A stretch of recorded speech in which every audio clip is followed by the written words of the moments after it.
Sandy Baird, contact the paddock office, please. Sandy Baird, contact the paddock office.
Today's first qualifier, top of the stretch, has He's Sure Good, Kraken Sealster, Barefoot Bud, Usain Bolt, and DJ's Coca-Cola Cowboy.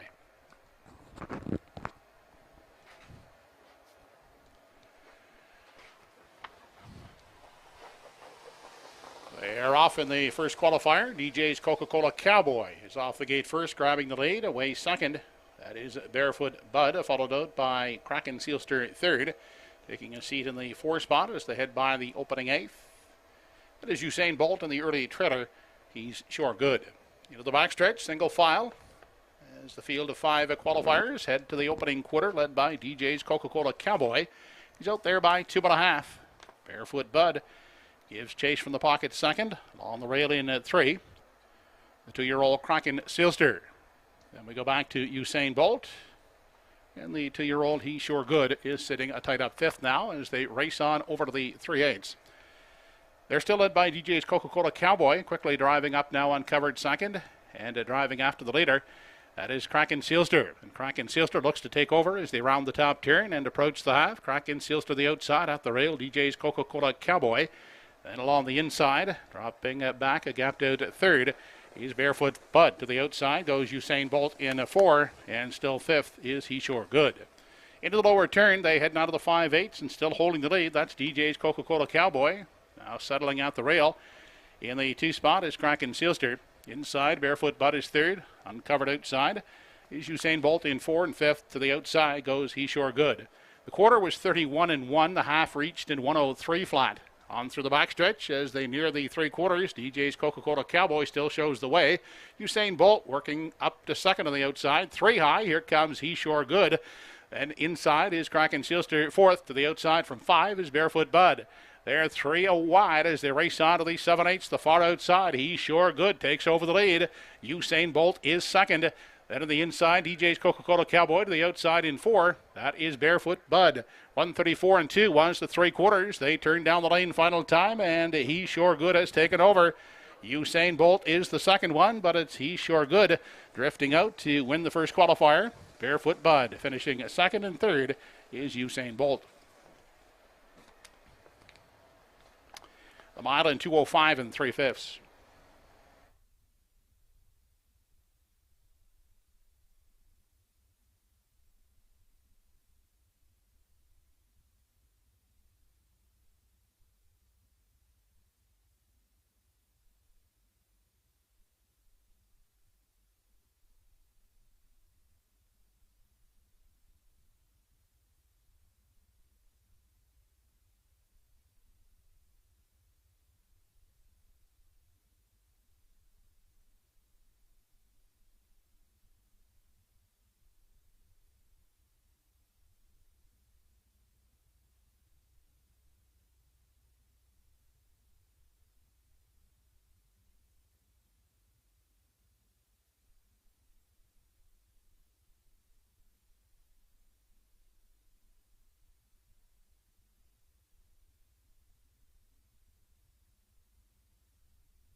three-year-old trotters behind the gate for the second qualifier. Cadillac, Giant Raptor, and Apelia.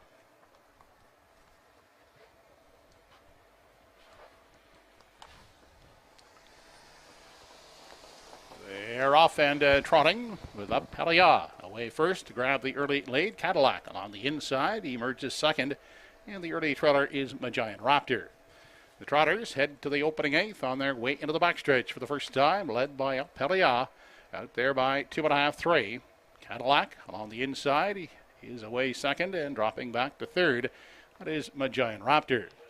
The three-year-old trotters continue on through the backstretch as they near the opening panel. Apelia is dictating the early terms, leading the way now by some 5 lengths. Back to Cadillac, trotting along in the 2 spot, and Giant Raptor is the third one. No change in positions as they continue midway round the upper turn. Apelia had them past the opening quarter in 30 and 3/5 seconds as they make their way off the top turn. Apelia now a closer second is Cadillac, and Giant Raptor still trots in 3. On through the stretch as they travel in front of the grandstand and nearing the half. Apelia is the leader. Cadillac racing from the pocket and tipping to the outside goes Giant Raptor in 3.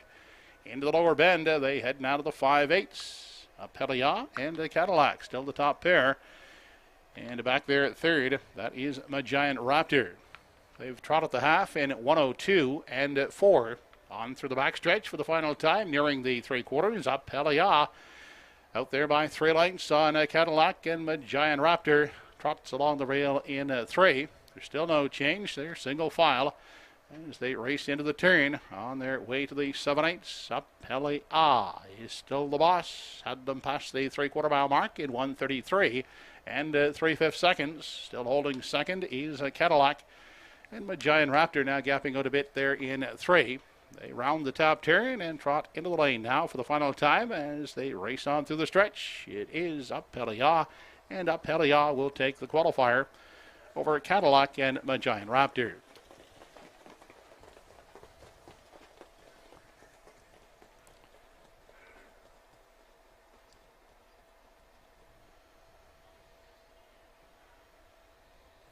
The qualifying mile trotted in 2:04 and 2/5.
Two trotters behind the gate for the third qualifier. 2-year-old Miss Bradley Ridge and 3-year-old Majian Salsa.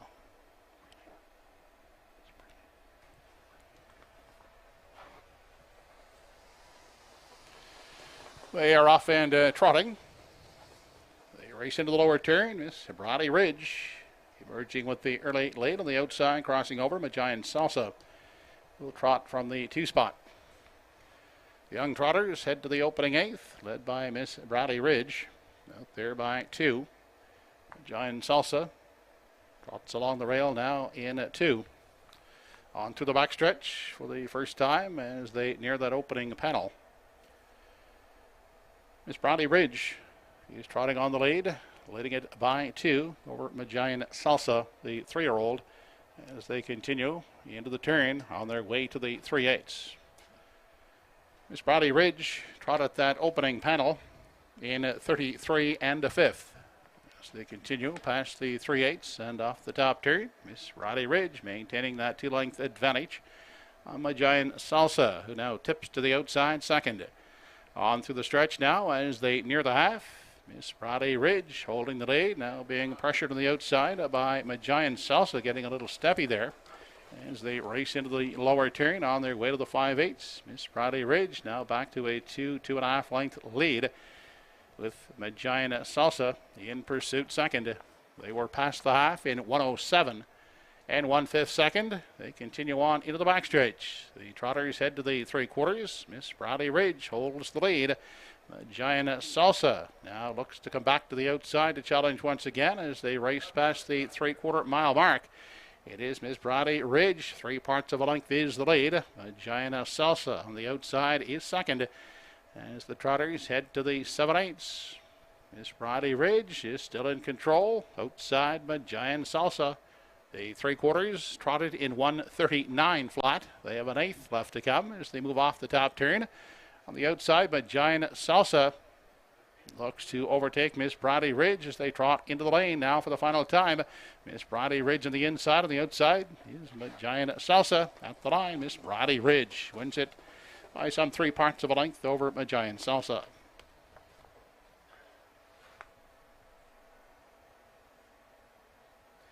The mile trotted in 2:10 and 3/5.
Here's a recap of tonight's qualifiers. In the first qualifier, number 1, He's Sure Good was the winner, was off the gate and timed in 2:05 and 3. 2 Kraken Sealster finished 4th, was timed in 2:07. 3 Barefoot Bud finished 2nd, timed in 2:06 and 3. 4 Usain Bolt finished 3rd, timed in 2:06 and 3. And 5 DJ's Coca-Cola Cowboy finished 5th, was timed in 2:07 and 1. Fractions in the first qualifier were 31 and 1, 103, 134 and 2, that? and the mile in 2:05 and 3. In the second qualifier, number 1 Cadillac finished 2nd. It was timed in 2:05. 2 Magian Raptor finished 3rd, timed in 2:07. 3 Up Ellie Ah was the winner, timed in 2:04 and 2. Fractions in the second qualifier, 30 and 3 was the quarter, the half in 102 and 4, 3/4 in 133 and 3, and the mile in 2:04 and 2/5. Third and final qualifier, number 1 Miss Brady Ridge was the winner, timed in 2:10 and 3. 2 Magian Salsa finishing 2nd, making a break at the half, and timed in 2:10 and 3. The quarter was 33 and 1, the half 107 and 1, 3/4 in 139, the mile 2:10 and 3. Track condition for the qualifiers was considered good with a 1-second allowance.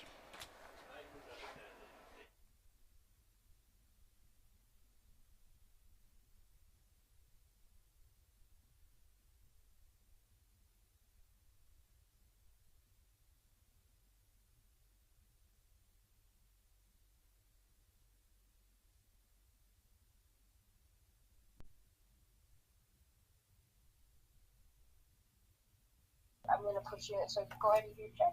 Okay, doing a mic test for the live stream at Truro Raceway. We're about 35 minutes away from race number 1. Truro Raceway live stream mic test.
Good evening, ladies and gentlemen, and welcome to Truro Raceway. The temperature in Truro this evening is 20 degrees Celsius under overcast skies. A light drizzle falling in Truro after a rainy afternoon. The track condition has been rated as good with a 1 second allowance.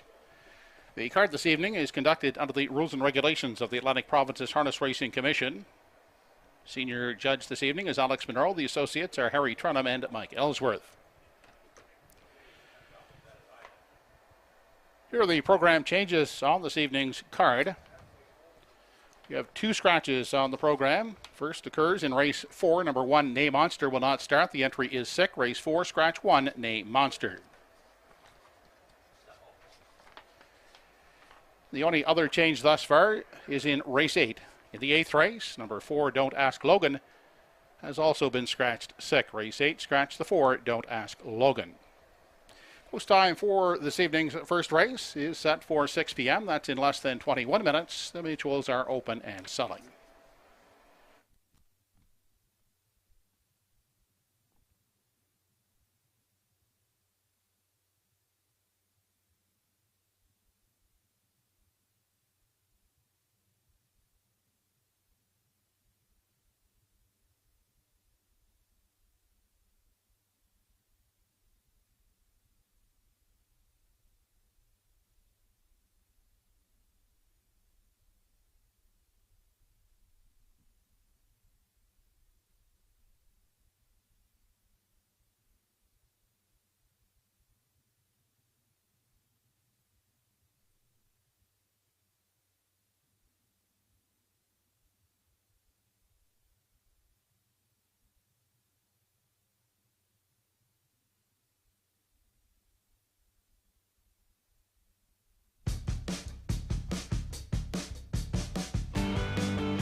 Mic check, mic check.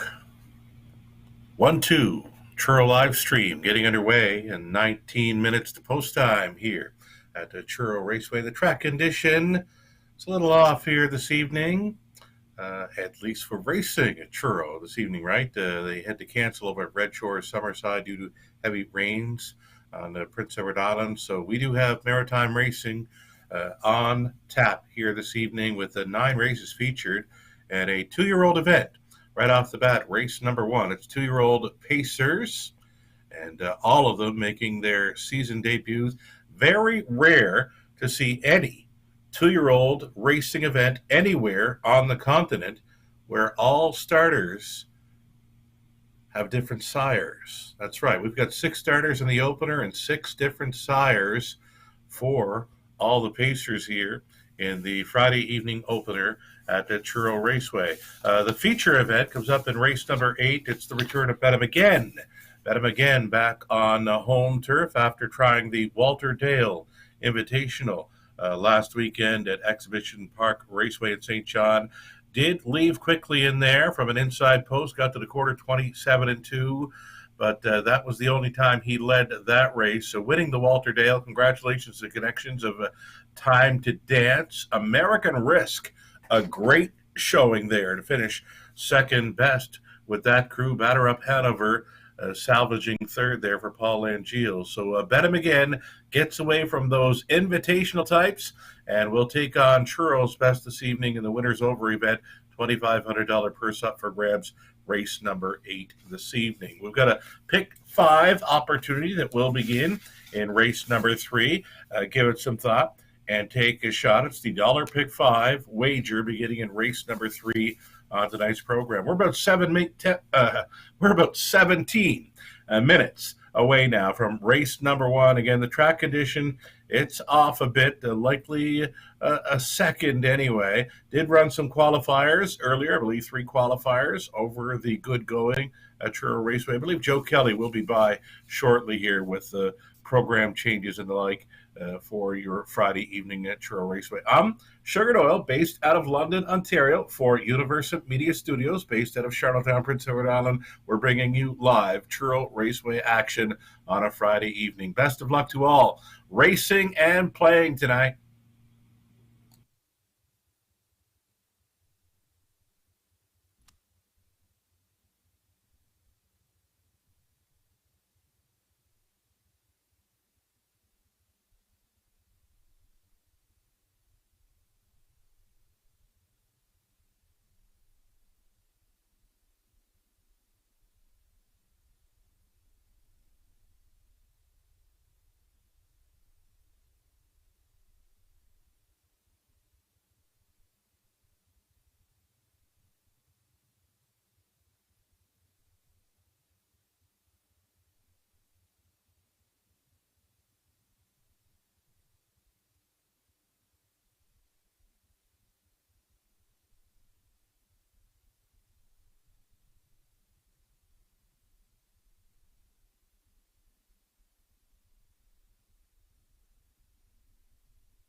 Mike check.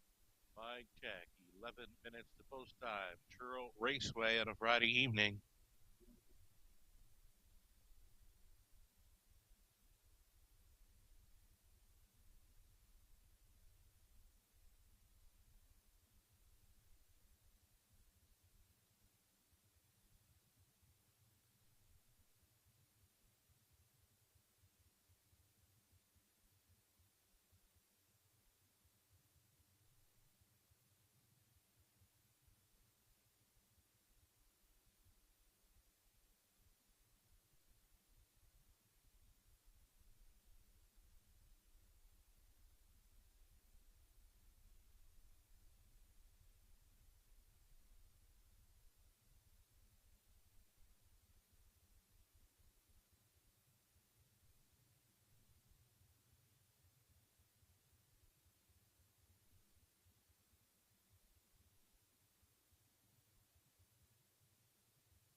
Coach and big stop there from Williams. Wrap around here and scores. Here comes Mr. Flying. Mr. Flying got up the time.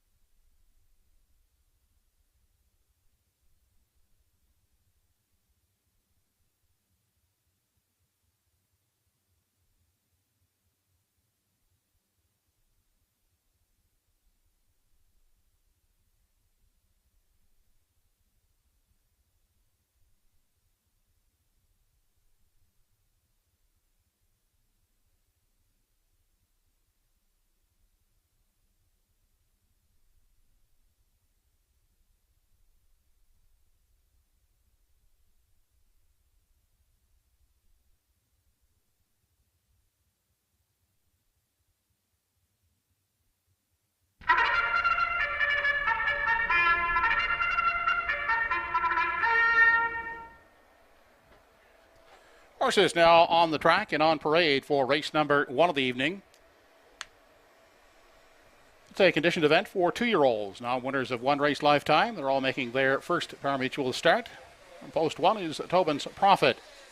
Gelded Son of Stonebridge Terror is owned by Kevin Dory and Frank Brundle, along with Bob Samara. Trained and driven by Danny Romo. Bernard McCollum trains and drives from post 2 Brookdale Mickey, a son of Always Be Mickey, owned by the Pollies, Doug Jr. and Sr. From post 3 is only doubles left. Darren Crow will drive for trainer Gardner McCollum. The Better Than Cheddar colt is owned by the Won't Back Down stable. The Pollies, Doug Jr. and Sr. hold the ownership papers on 4 Brookdale Johnny, a son of Rockin' in Heaven, who is trained by Bernard McCollum and will be driven by Ernie Laffin. Number 5 in the field, Malignity, trained and driven by Paul Langell. The Malicious colt is owned by Debbie Francis and Roseanne Langell.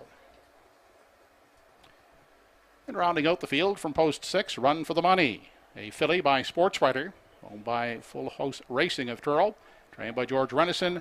Todd Treitz is at the lines. The 2-year-olds will go behind the gate in less than 5 minutes.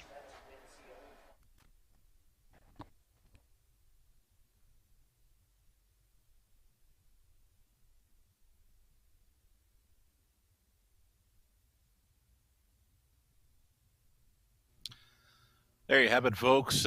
Great look at the 6 2-year-olds that will start here in race number 1. As mentioned earlier in the program, all 6 pacers here with different sires. Very rare to see that anywhere at any track throughout the continent of North America.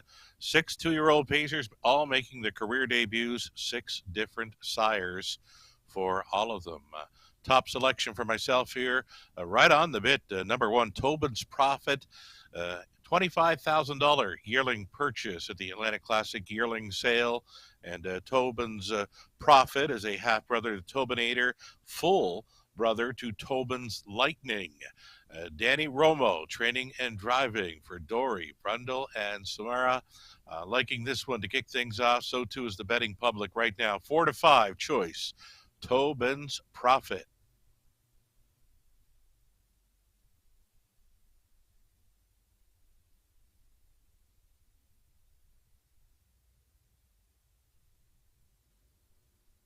Number 5, Malignity, not taking any action really. 10 to 1, long shot player.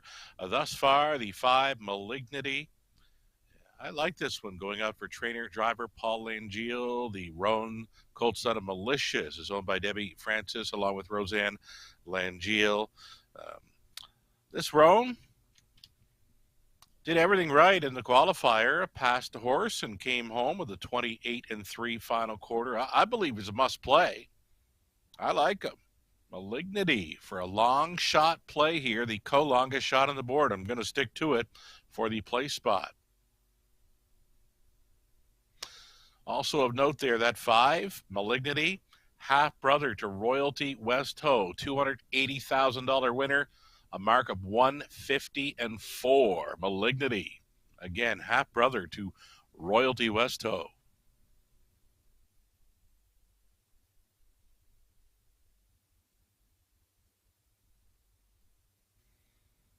And then the number 2, Brookdale Mickey, colt son of Always Be Mickey. The 5th foal from the dam here has not produced a winner just yet. Maybe Mickey. Brookdale Mickey will be the one for the Pollies. Bernie McCollum training and driving Brookdale Mickey for the career debut. 3 to 1, third choice currently.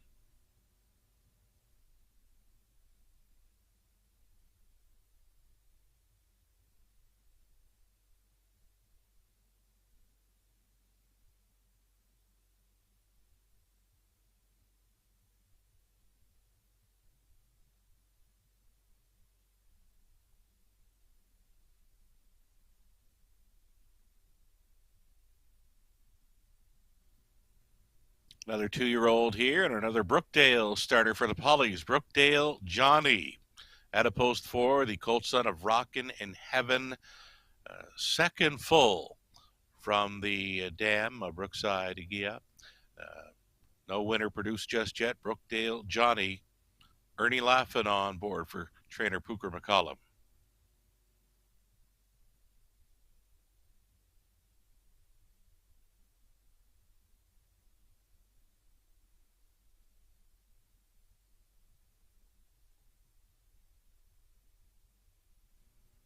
Starting gate getting set to move into position here. Early action was on number 6, Run for the Money. Goes out for trainer George Renison for Full House Racing of Truro, Nova Scotia. Todd Treitz on board. First full from the dam. Daughter of sports writer here. It's the girl taking on the boys, and she must overcome the outside post here in her career debut. A 5-2 second choice. Final call for wagering on a Friday evening opener at Truro.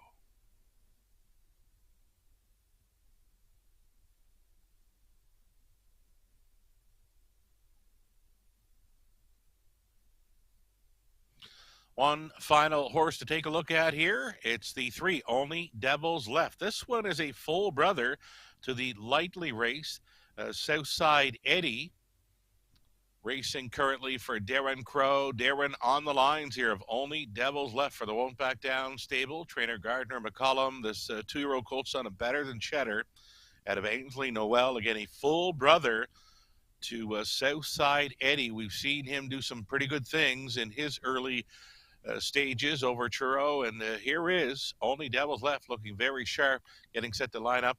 Great value on both 3 and 5 here, and now the 5 takes some very late action. I was expecting that. Starting gate is lining them up. Next voice you'll hear, track announcer Joe Kelly.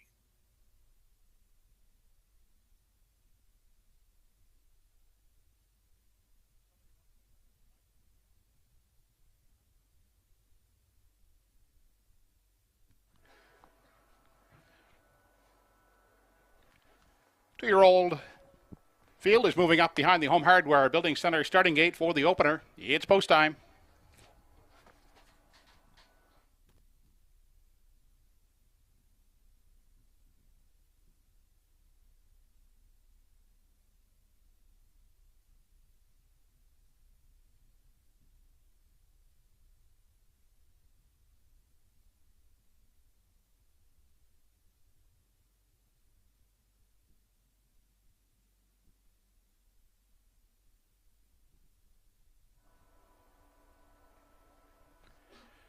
Six two-year-olds behind the gate for the opening race on the program. It has Tobin's Prophet, Brookdale Mickey, Only Devils Left, Brookdale Johnny, Malignity, and Run for the Money.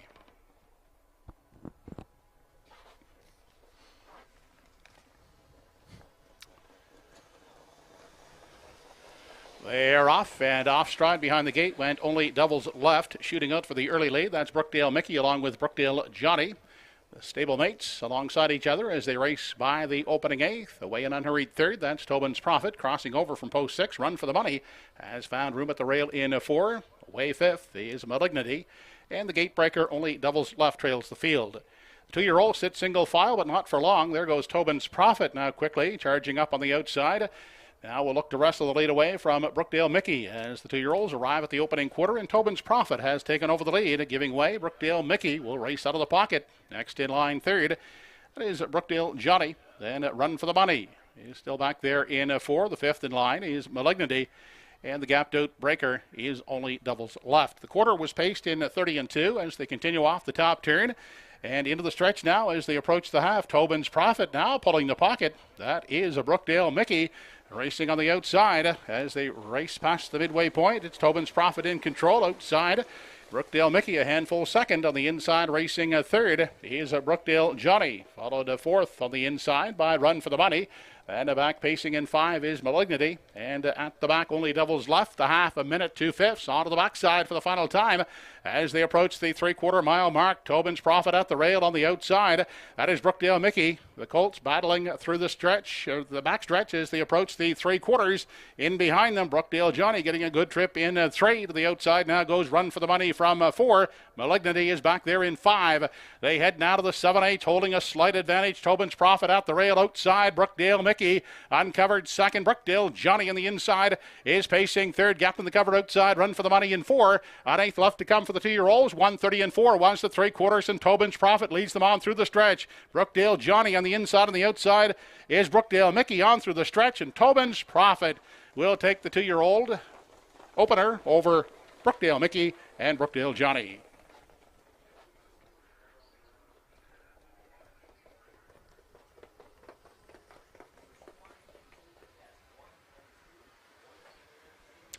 Mile in 2 minutes flat.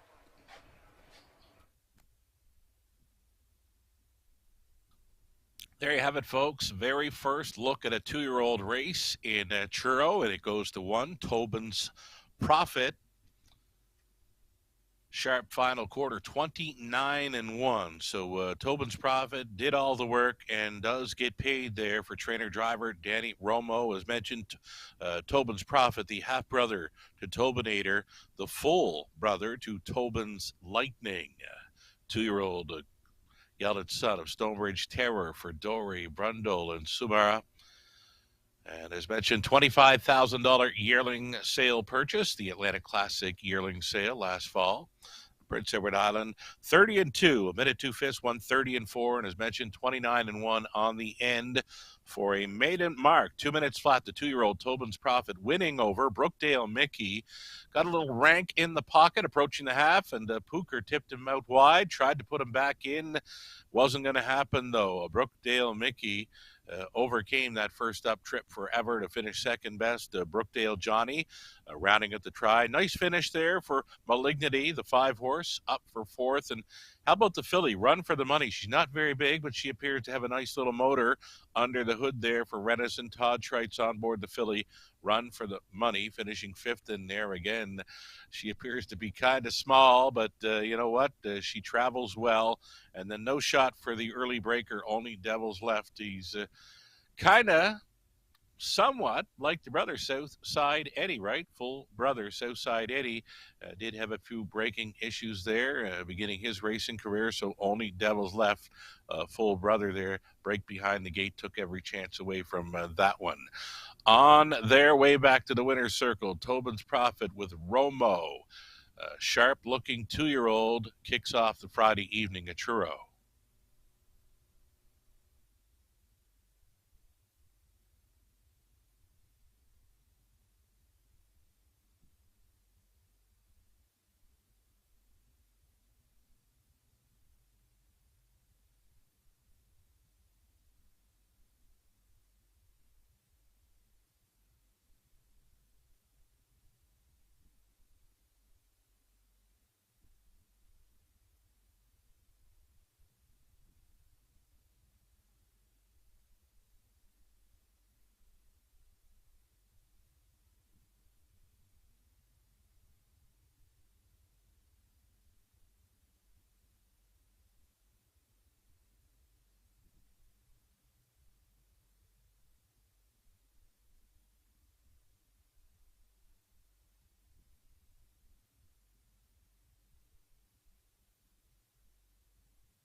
Now back in Victory Lane, the first race winner, number 1, Tobin's Profit, 2-year-old bay gelded son of Stonebridge Terror, out of the Nuclear High Dam, Southern Blue.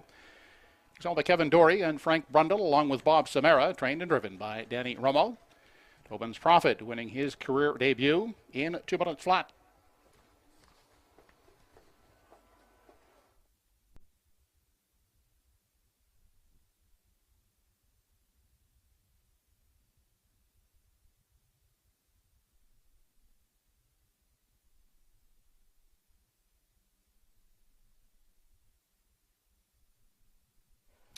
Here's how they finished in the opener. Number 1, Tobin's Profit was the winner. 2, Brookdale Mickey second. 3, Only Devils Left was sixth. 4, Brookdale Johnny third. 5, Malignity fourth. And 6, Run for the Money was fifth. Fractions were 30-2, a minute 2 fifths, 130-4, and the mile for Tobin's Profit 2 minutes flat. From the top, 126, 345. 124 try in race 1, 2240. The 1-2 exactor, 970. Next up, races 2 and 3, the early daily double. There are no program changes with post time for race 2 in 8 minutes.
Now on parade are the starters in the second race.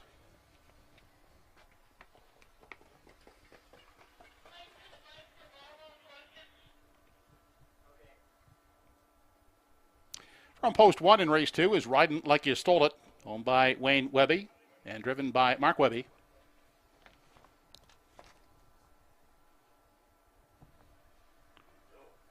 Claire McDonald will drive number 2, Maximum Lovin', for owner Ian Tate.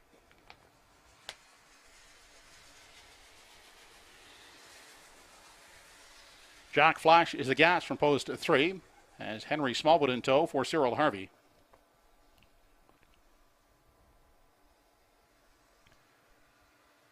Paul Langell will pilot from post 4, Rojo Mo for Sandy Baird and the Rojo Group.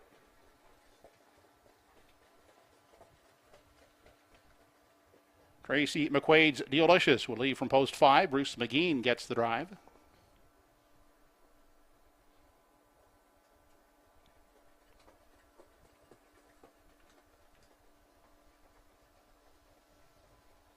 Ernie Laughlin will guide Fifth Estate from post 6, owned by Michelle Patrickin.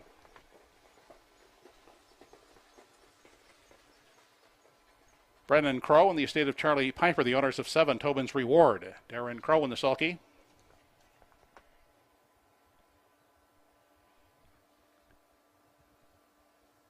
And from post 8, Better On Than Off has Danny Romo driving for Ratchford Stable and S. That's the field for race 2. Post time in 5 minutes.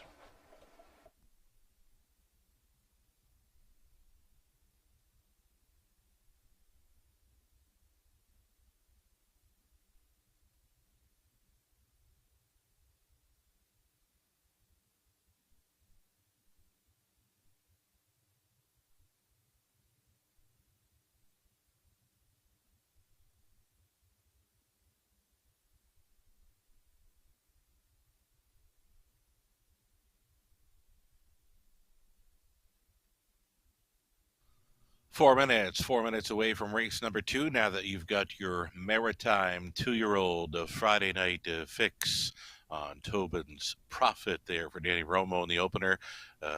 Great looking 2-year-old colt son of Stonebridge Terror, and posed well for the winner's circle photo as well in that career debut. Here in race number 2, going right back to the rail with number 1, Riding Like You Stole It, looking much the best off his qualifiers. Those qualifiers dating back to mid-May, so I think you got to put him on top for Team Webby. Mark Webby on board, number 1, Riding Like You Stole It. All he has to do is show up like he did for his qualifiers. Those mile times, easily good enough to handle this group. 3 minutes out.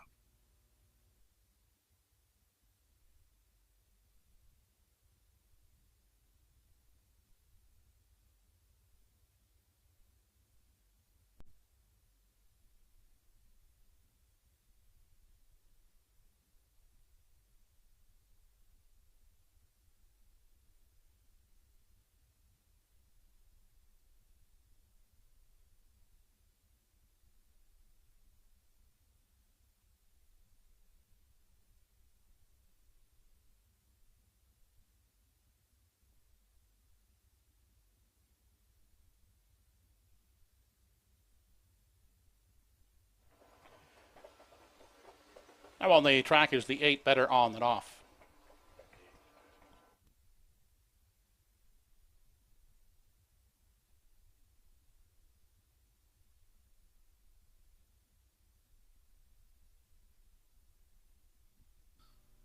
There would be the 2, Maximum Lovin', scoring down there for Claire McDonald. I've got this one pegged for second best, as I feel son of Proven Lover could be in for that up-close trip.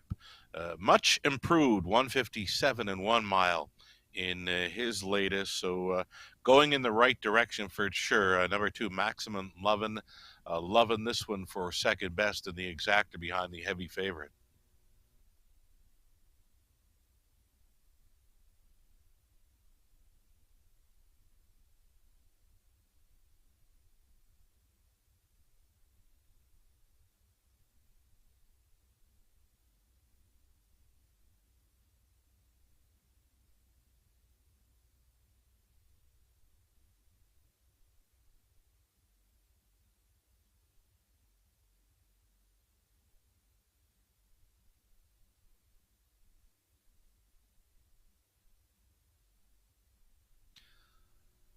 Just over a minute left to play race 2 with Truro. Here's a look at number 4, Rojo Mo. Goes out for trainer Sandy Baird, driven by Paul Langille. Rojo Mo getting away from the serious stakes action, so definitely facing a much easier group here. I think for best of the rest, showing lots of sub 2-minute speed. I think you got to include him in the try. Number 4, Rojo Mo. Maybe 1 over 2-4, 1 over 4-2. You can play it for $1.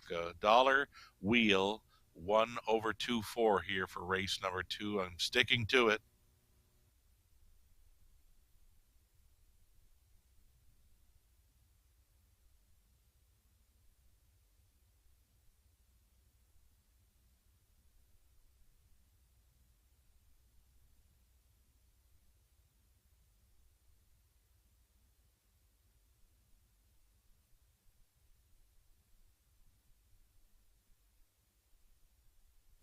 Final call for wagering here on race number 2. There appears to be some action coming in late on number 8.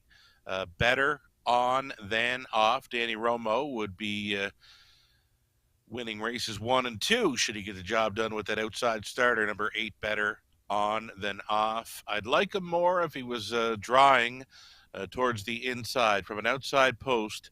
He's got his work cut out for him right now. 6-5, number 8, Better on than off for Romo. In my opinion, over bet in a big way.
Home Hardware Building Center starting gate now moving up for the second race. It's post time.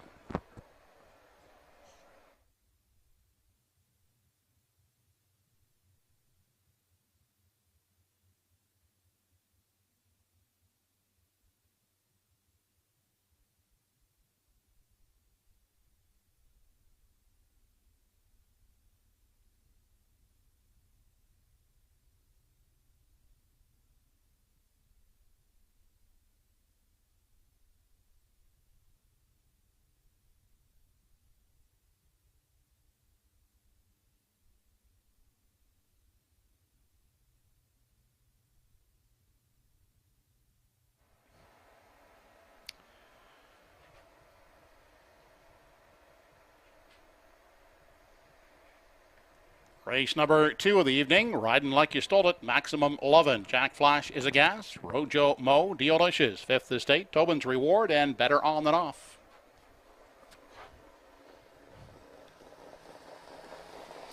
They're off and pacing quick off the gate. Rojo Mo in at the rail, riding like you stole it, also driving out second. Taking a seat is Maximum Lovin' in 3. Fourth out the rail, that's Jack Flash is a gas on the outside. And racing from 5 and advancing on the outside is Better on than off as they race by the 8th into the backstretch for the first time. Headed to the quarter, led by Rojo Mo out there by 2. Riding like you stole it, gets away in the pocket. Then Maximum Lovin' looks at it from 3. Looking for a spot at the rail in 4. That is Better on than off. Then 5th In line is Jack Flash is a gas. Then a gap of some 4 or 5 lengths back to Delicious. Looking at it from 6th. The 7th away was 5th Estate. The early trailer is Tobin's Reward. Seating arrangements are now complete as the field heads past the 3/8, led by Rojo Mo, opening quarter. That was paced in 28 and 2/5 seconds. Getting the pocket journey is Riding Like You Stole It. Then next in line from 3 as they approach the half is Maximum Lovin'. Looking at it from 4, that's Better On Than Off. Then racing at the rail in 5, Jack Flashes a Gas. Next in line, Delicious. Then further on back to a uncovered Tobin's Reward. It moves to the outside from 7/8, and at the back is 5th Estate.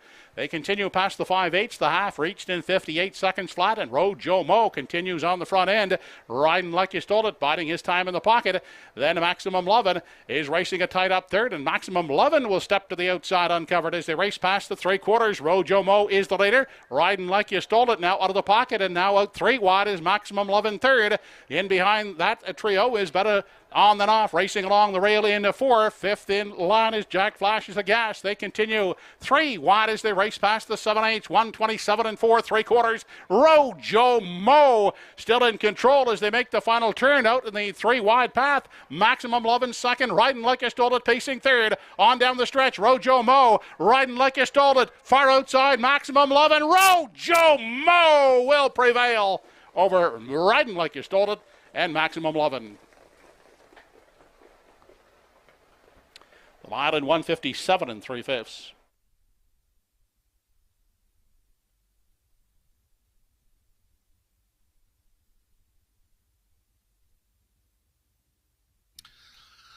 Well, Rojo Mo had to be at her best to put away Riding Like You Stole It, and she was. She just paced to a new lifetime best of 157 and 3. The 3-year-old daughter of Malicious was very game when taking them on in the late going there. Maximum Lovin', Claire McDonald tipping 3 wide for the drive home, could not make it up, and the pocket sitter Riding Like You Stole It, Mark Webby, committed to go first up there as they raced down the backstretch, but just never got by. A very stubborn, very game Rojo Mo, again pacing to a new lifetime best, 157 and 3. A 4-1-2 for the try, and then you've got that outside post starter, Better On Than Off.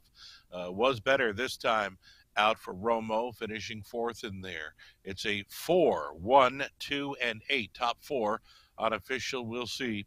Rojo Mo, again the daughter of Malicious, on her way back for a winner's circle photo. 2nd career victory, 1st on the season, and never better than she was tonight to win in 157 and 3.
Now back in the winner's enclosure, 2nd race winner, number 4, Rojo Mo, 3-year-old black filly by Malicious. The Galantine Hanover Dam Galamo. She's owned by Sandy Baird and the Rojo Group of Trenton, trained by Sandy Baird and driven by Paul Angel, all giving Rojo Mo a new lifetime mark of 157 and 3/5.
Second race is now official. 1 Riding Like You Stole It was second. 2 Maximum Lovin' finished third. 3 Jack Flash is a gas fifth. 4 Rojo Mo the winner.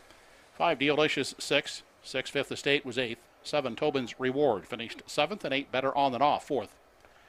Fractions were 28 and 2, 58, 127 and 4 the mile.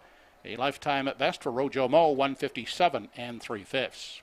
Rechecking from the top, your programs should read 235-16874. Second race try, 4-1-2 combination, $62.20. The 4-1 exactor, $40.90.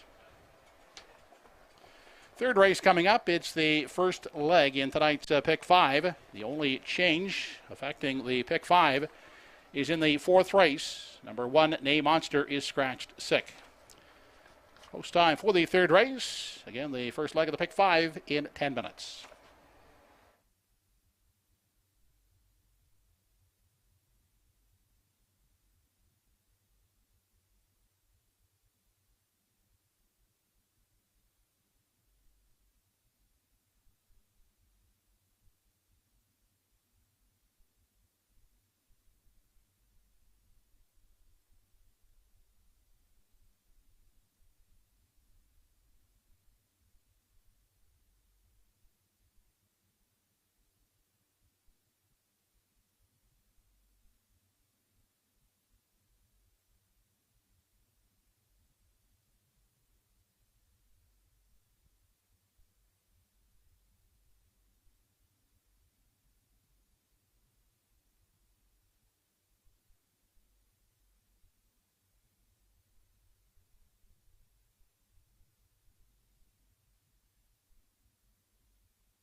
Here are the starters in tonight's third race.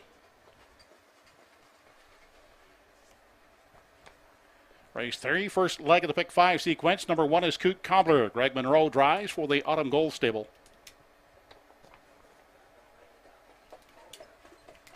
Michelle Patrickin owns the 2 Lions in front. Ernie Laffin at the controls.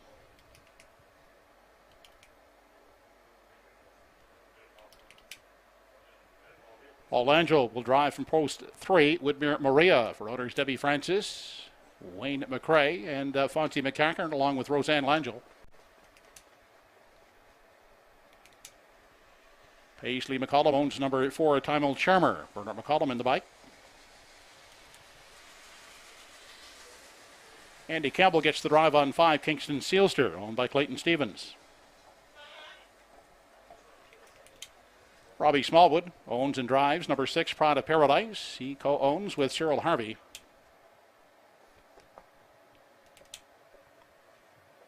And number 7, Grin's Little Flirt, owned and will be driven by Clayton Stevens. Third race post in 5 minutes.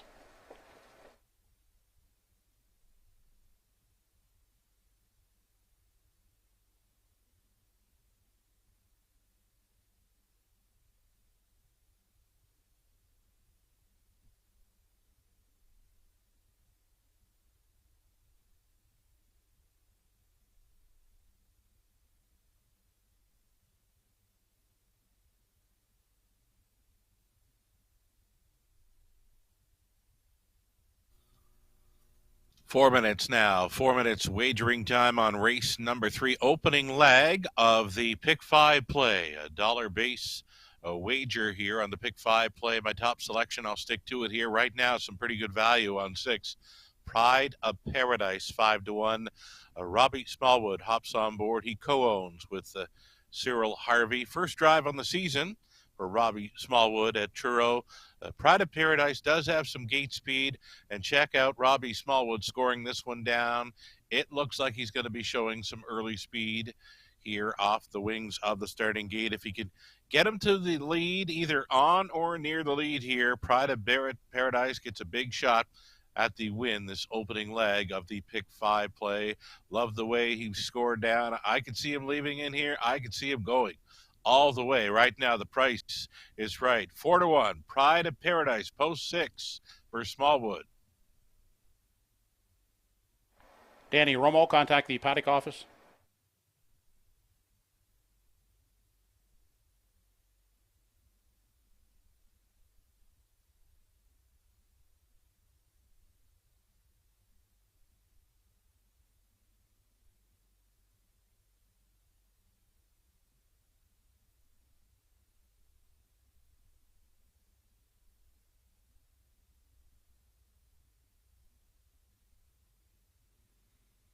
Number 1, Kook Cobbler. We're going to expect more from this 4-year-old gray son of Cougar Hall this evening. Gets that rail advantage to work with.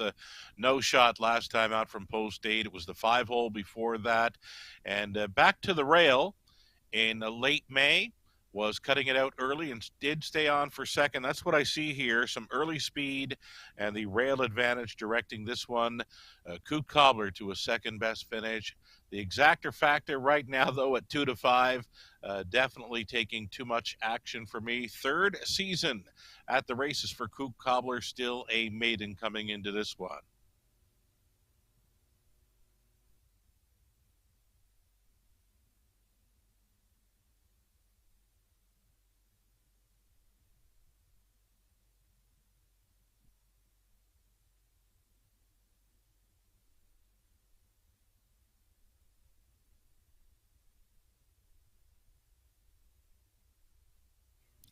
Two-minute warning now, 2 minutes away from the third. Number 4, Timeout Charmer is the one I'll use for third, but the more I looked at this race, the more might have been showing to maybe use that all button for the show spot in the triactors. I'm going to stick with 6, Pride of Paradise on top of 1, Kook Cobbler. I do have the 4, Timeout Charmer, selected for third, but again, have a look at that all button for the show spot when playing the try. Just about a minute left.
Home Hardware Building Center starting gate is now on the move for race 3. It's post time.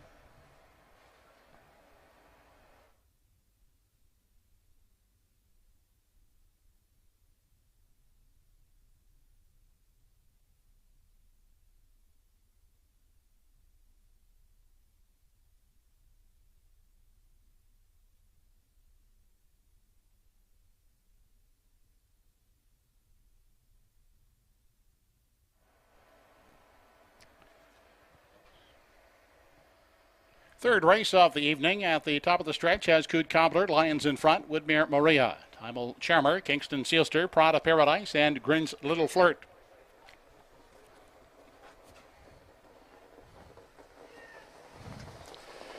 They are off and pacing with Coot Cobbler along the inside away quickly, looking to take charge as they race into that first turn. Timel Charmer up on the outside as away second.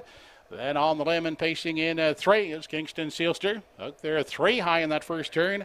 That is Pride of Paradise trying to reach up to grab the lead as they race out of the opening quarter. Pride of Paradise now up after Coot Cobbler. As they approach the opening panel, settling at the rail is Timel Charmer in 3. Then Kingston Sealster has found a seat in 4. Next in line, Grin's Little Flirt is pacing in 5. Unhurried back in 6. Woodmere Maria has beaten only 1 away as they continue on over to the 3/8. That is Lions in front, who trails 29-1 was the quarter. Now taking over the lead was Pride of Paradise as they move off the top turn and race into the stretch as they approach the half. Coot Cobbler will ride the pocket.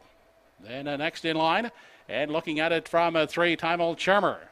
And holding down 4 is Kingston Sealster with Grin's Little Flirt pacing along the rail in 5. Woodmere Maria is 6th and still trailing Lions in front from 7. Into the lower turn, they head now to the backside for the final time, led by Pride of Paradise. Coot Cobbler is tied up second. Timel Charmer stays out the rail in 3. First over moves Kingston Sealster from 4. Then 5th at the rail is Grin's Little Flirt.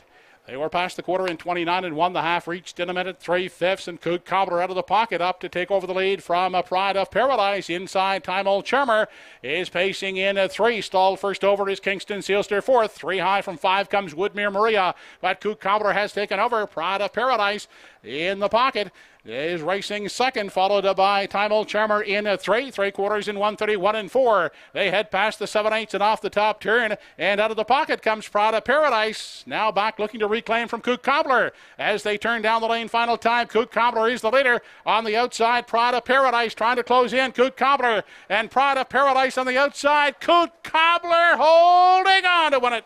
Second is Pride of Paradise. Third, closing Woodmere Maria. Mile in 2:03 and 1/5.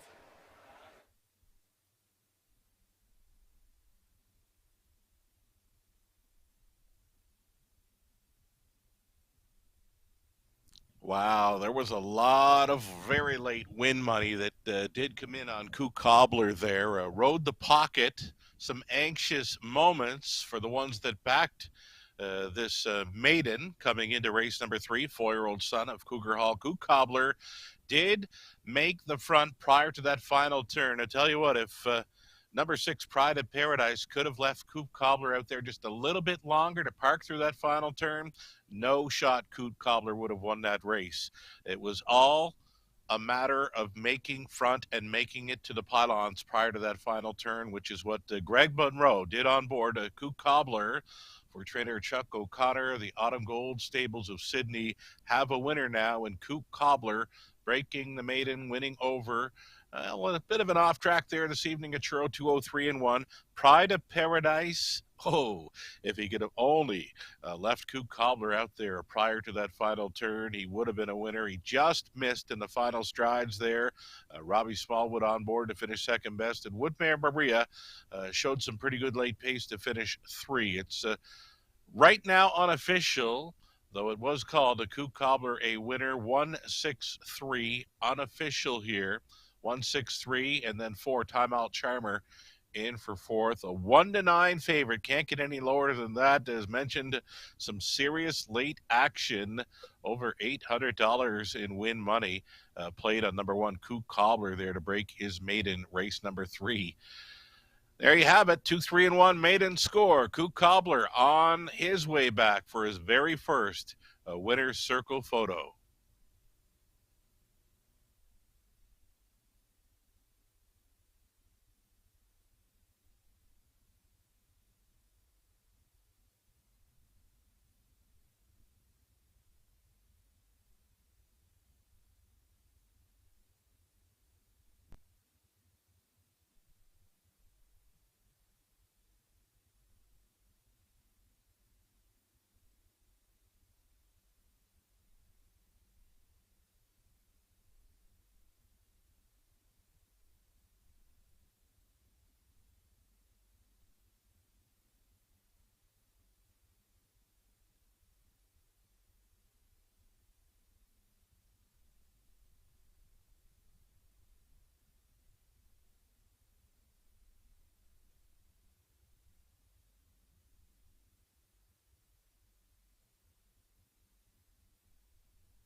Now back in front of us is the third race winner, number 1 Coot Cobbler, 4-year-old Greg Gellett, son of Cougar Hall. Well, the Autumn Gold Stable of Sydney, trained by Chuck O'Connor and driven to victory by Greg Monroe. Coot Cobbler winning for the first time in his career, 2:03.1 the winning mile.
Here's how they finished in the third race. Number 1 Coot Cobbler was the winner. 2 Lions in front finished 7th. 3 Woodmere Maria 3rd. 4 Time Old Charmer was 4th. 5 Kingston Sealster finished 6th. 6 Prada Paradise 2nd. And 7 Grinch Little Flirt finished 5th. Fractions were 29-1, a minute 3/5, 131-4 in the mile, and 2:03 1/5. From the top, your card should read 173-4625. 163 trying the third race, $35 even. 1-6 exactor, $10.40. And the early daily double paid on the 1-1 combination. It returned $11.80. Next up, the fourth race. Number 1, Name Monster, has been scratched sick. Post time for the fourth in 7 minutes.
Horses now on the track and on parade for the fourth race. Number 1 has been scratched. Number 2 in the field is Don't Stand in My Way, owned by Zachary Landry, Helen Landry, and Chuck O'Connor, with Greg Monroe driving.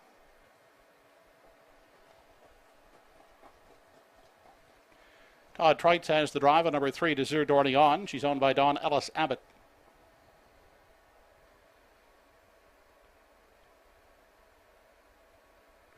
Henry Smallwood owns number 4 in the field. Dinger 2, Cyril Harvey will catch drive.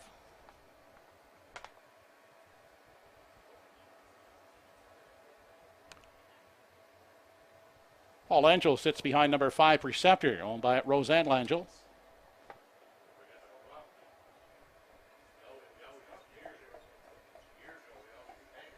Number 6 is Crafty Example. Bernard McCollum driving for Mona Legg.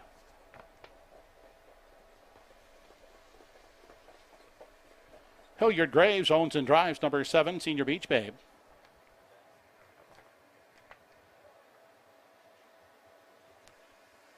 And number 8 now from post 7 is Sunny Billion, owned by the Won't Back Down stable. Darren Crow drives. Post time for the fourth race in 4 minutes.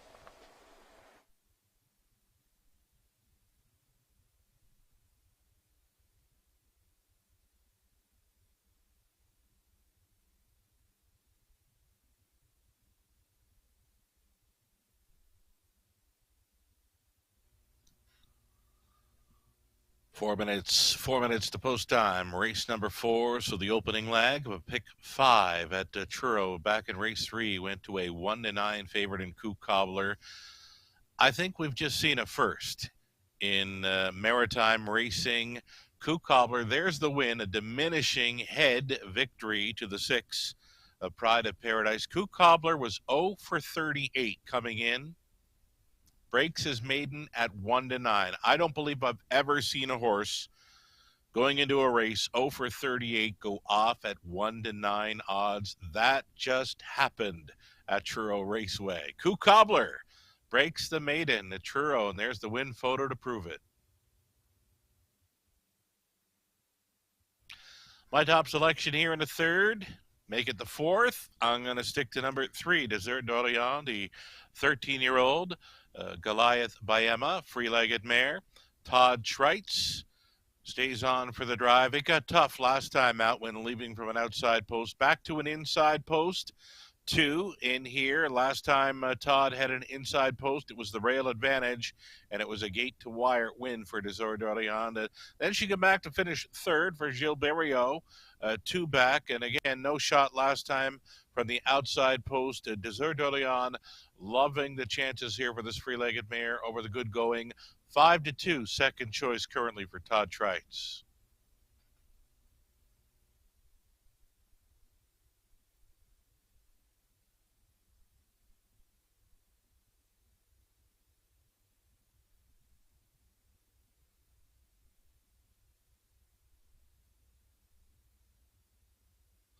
Here's another early speed threat at number 4, Dinger 2.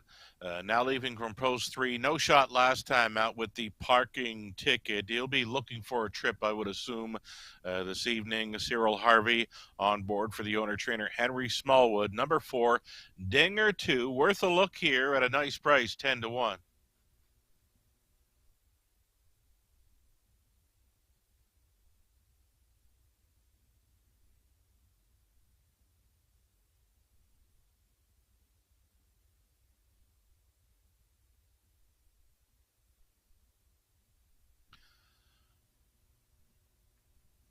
So look at number 6, Crafty Example, and why not? Crafty Example, Poker McCollum on board, a 4th best finisher there last time out. Maybe one to consider there on the end of the try. The favorite right now, it's number 2, Don't Stand in My Way. 2-minute speed there last time out, and now it's a rail advantage for 2, Don't Stand in My Way. It's going to be Greg Monroe trying to come right back after scoring aboard the favorite Coup Cobbler at 1-9.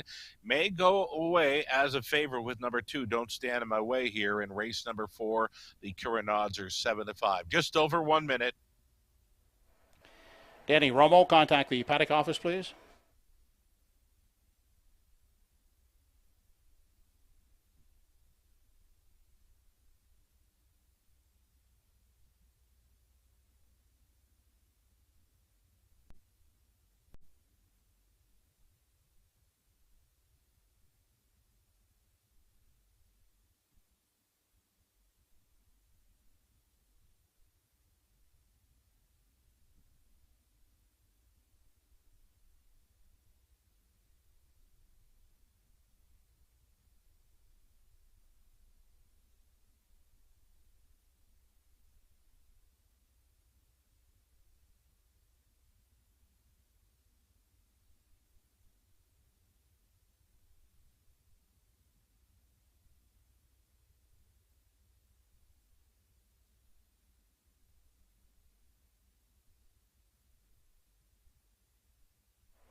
Home Hardware Building Center starting gate now moving for the fourth race. It's post time.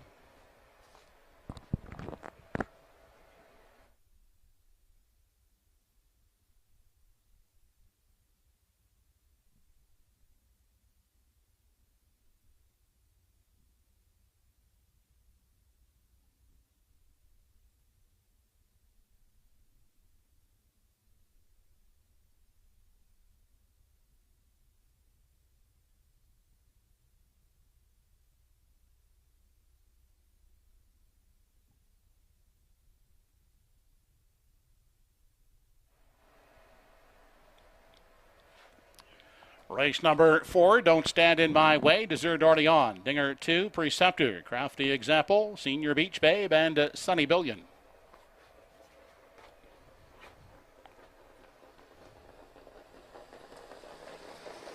They're off and pacing. Desert Orleans away quickly. Will grab the early lead as they race into the first turn. Don't Stand in My Way is urged along from the rail second.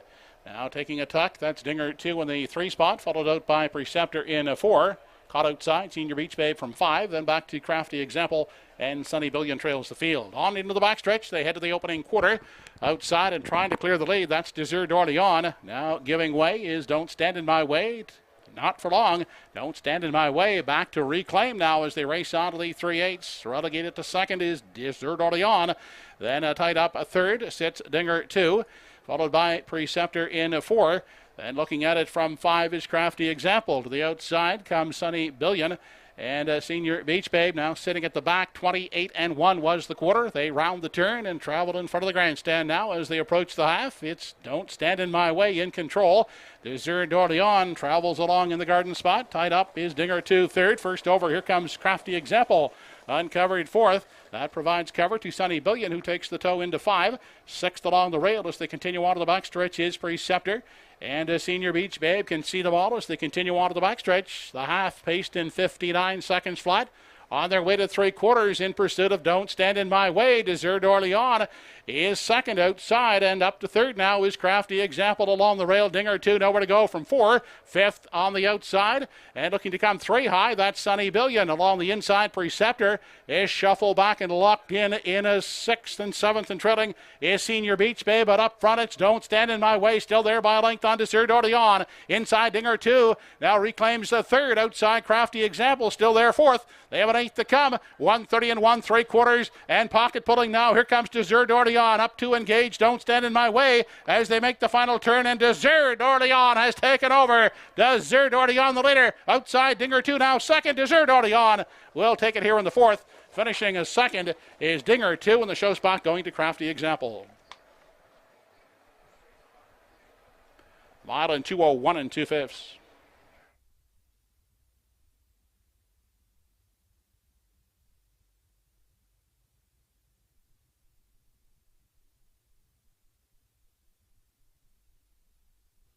Todd Trites with the pocket ride to victory aboard the old mare Desert Orleans. 13 years by Goliath by Emma, the free-legged mare. Picks up her second victory on the season. Career win number 24. On for the deuce, number 4, Dinger 2. And sticking around for the show, though, the 6, Crafty Example. I was loving that 3-4 exactor there in the 4th. Desert Orleans, a Dinger 2, showing up for the exactor with long shot Crafty Example in for third. A race favorite, Don't Stand in My Way. Carved out all the fractions, could not hold them off. Got swarmed in the late going there for Munro for the driving double. Well, Munro, he could get there later on in the card if he's got another drive or two coming up, but it won't happen back-to-back at Truro.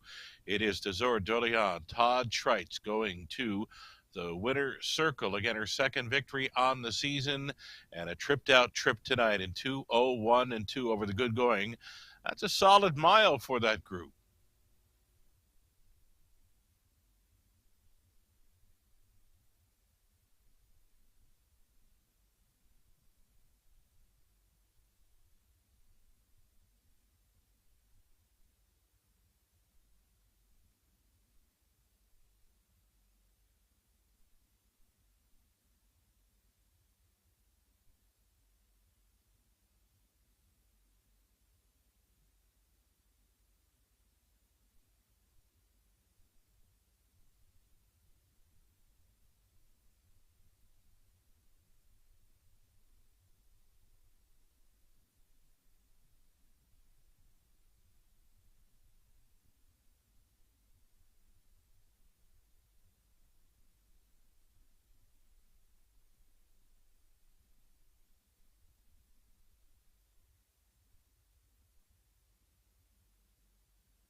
Back in victory lane, the winner of race 4, number 3, Desert Orleans, 13-year-old brown daughter of Goliath Bayama.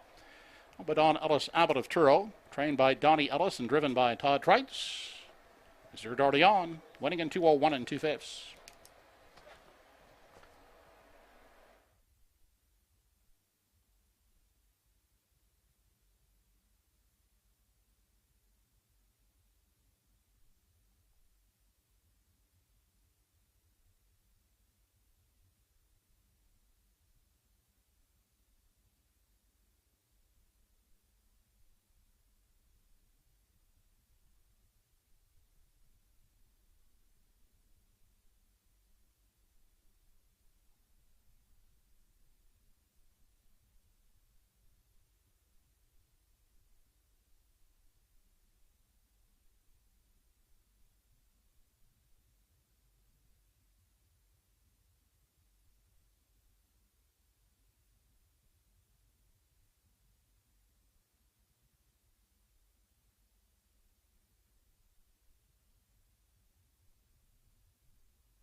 Here is the 4th race rundown. Number 1 was scratched. 2 Don't Stand in My Way, 6th.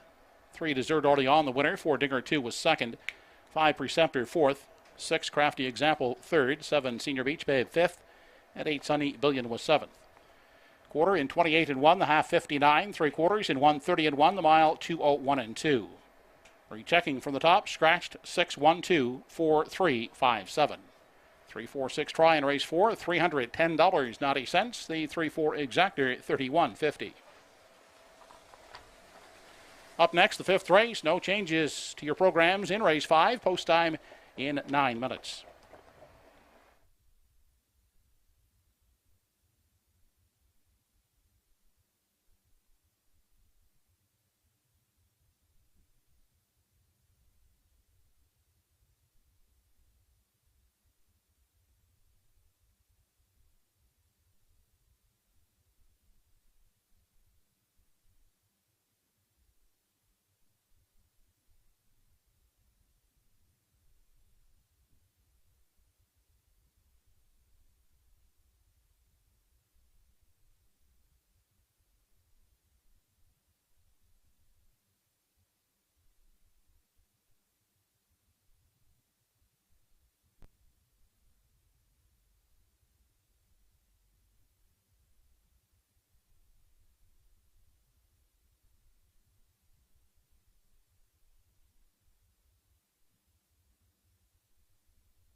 Here are the starters in tonight's 5th race.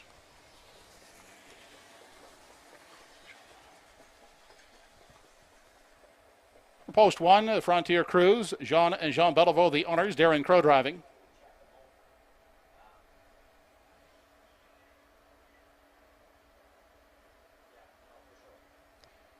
Todd Trites from post 2 with Good Friday 3, owned by Debbie Ellis.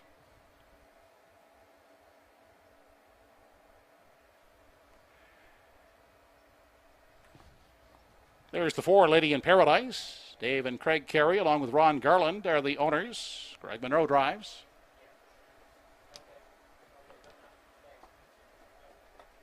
Back in the game from post 5, Andy Campbell aboard for Kevin Harvey and Charles Bolden.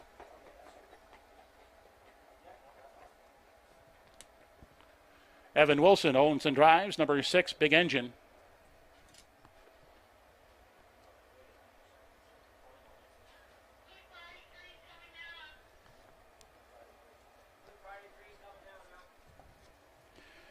Three in the field is Johnny Walker Deluxe, Emmons McKay, Paul Smith owners, Emmons drives.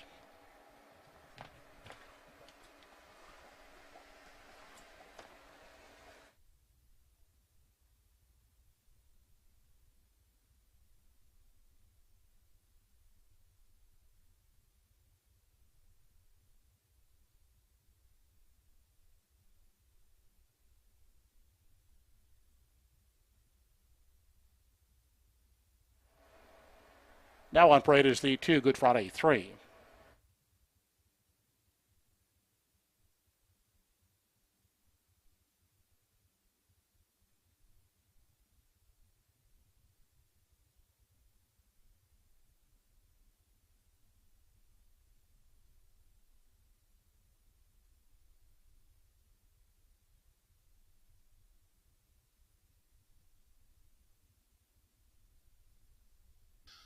Four minutes wagering time here on the 5th. My top selection, I'm going to stick to it here. Number 2, Good Friday 3. Likely on or near the lead again for Trites. More than capable of handling this bunch. He just has to show a little bit more in the late going. There's 2 things, actually. 2 things this horse has to show. A little more speed in the late going, and he has to behave himself behind the gate. I mentioned last week he can get a little bit tricky, but Trites does get along with him fine. Good Friday 3. Right now, 7-2. Outstanding value on number 2, Good Friday 3, going out for trainer Donnie Ellis.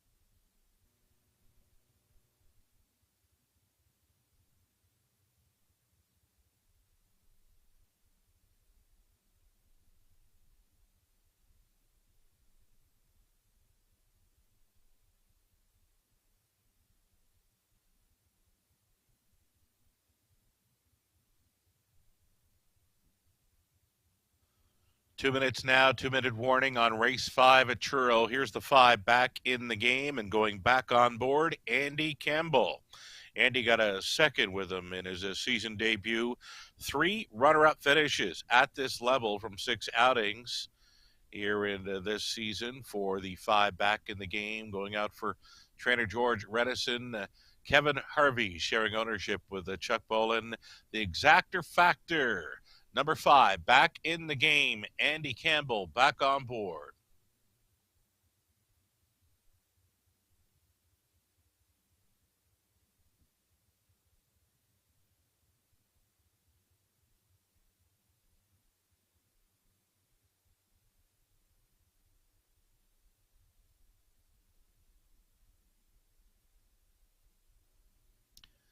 There was plenty of early action on number 3, Johnny Walker Deluxe. One thing we do know about Johnny Walker Deluxe, he doesn't have any early action. He's got no early step. So you'll have to figure he's going to be sitting well back in this one. And we haven't seen those closers doing much this evening at Truro. We've had 4 races, 2 winners, gate to wire, and 2 pocket sitters going on to victory. Johnny Walker Deluxe will not be sitting first or second here in the early going. He does come around late, usually a nice final quarter brush, but he'll have to stay closer to be a factor in here. 5-2 right now, second choice for Emmons McKay on board number 3, Johnny Walker Deluxe.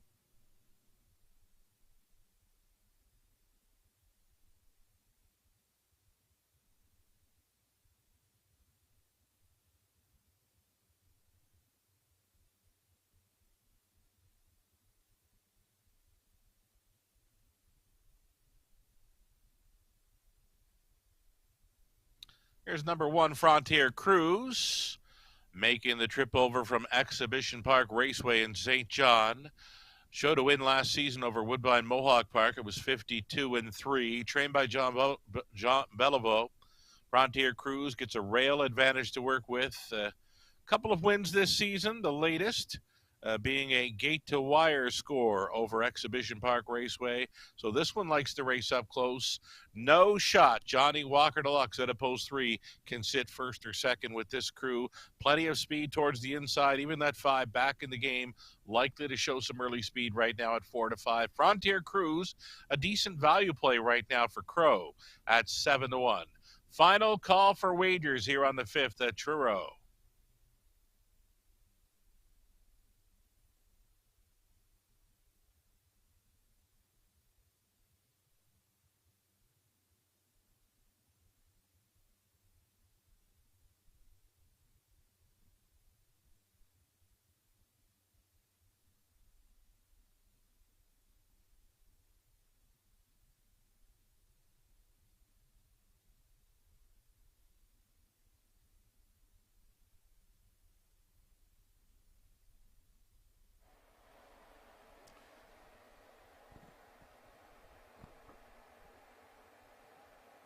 Field for race 5, lining up behind the Home Hardware Building Center starting gate. It's post time.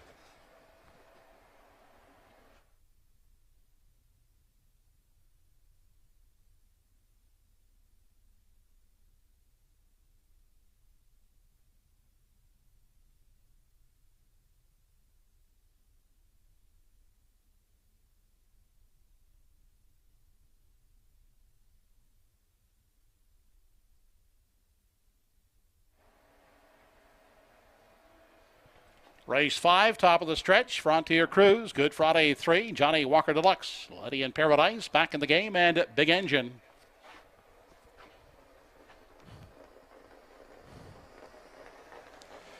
They're off and pacing. Good Friday 3 away quickly. Also leaving is back in the game on the outside. Crossing over from post 6 is Big Engine.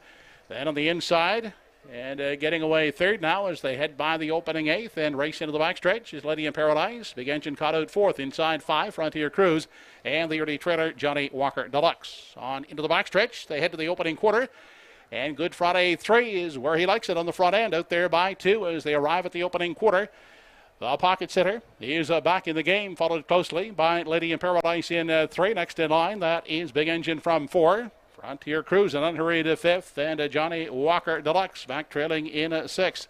Opening quarter, paced in 28 3/5 seconds. Good Friday 3 out there now by 2.5. 3 as they round the top turn with back in the game in pursuit. Second, they round the top turn and race on into the stretch. Up first over, here comes Frontier Cruise in 3. 4th along the rail is Lady in Paradise. 5th inside is Big Engine. To the outside for the back goes Johnny Walker Deluxe, but it's still Good Friday 3 in control as they race into the lower turn on their way now to the backside. Final time, Good Friday 3 clear by 3. On the inside, holding second is back in the game. First over attacker is Frontier Cruise in 3. The half 58-2 along the inside, locked up now in 4. That's Lady in Paradise. Johnny Walker Deluxe following cover outside. Now steps to the 3 wide path from 5. They arrive at 3/4. Good Friday 3 is the one to take down, and it's going to take some taking down to do it as he's out there by 5. Out 3 high. Here comes Johnny Walker Deluxe driving up on the outside, back in the game on the inside as they race past the 7/8. It's Good Friday 3. Johnny Walker Deluxe now has his sights set on the leader as they round the top turn. 127-2 was the 3/4. Here they come through the stretch. Good Friday 3 on the outside. Johnny Walker Deluxe trying to cut into that lead. It's Good Friday 3 and Johnny Walker Deluxe. Good Friday 3 holds to win it second. That is Johnny Walker Deluxe. Looks like Lady in Paradise getting the show spot. Mile and 158 flat.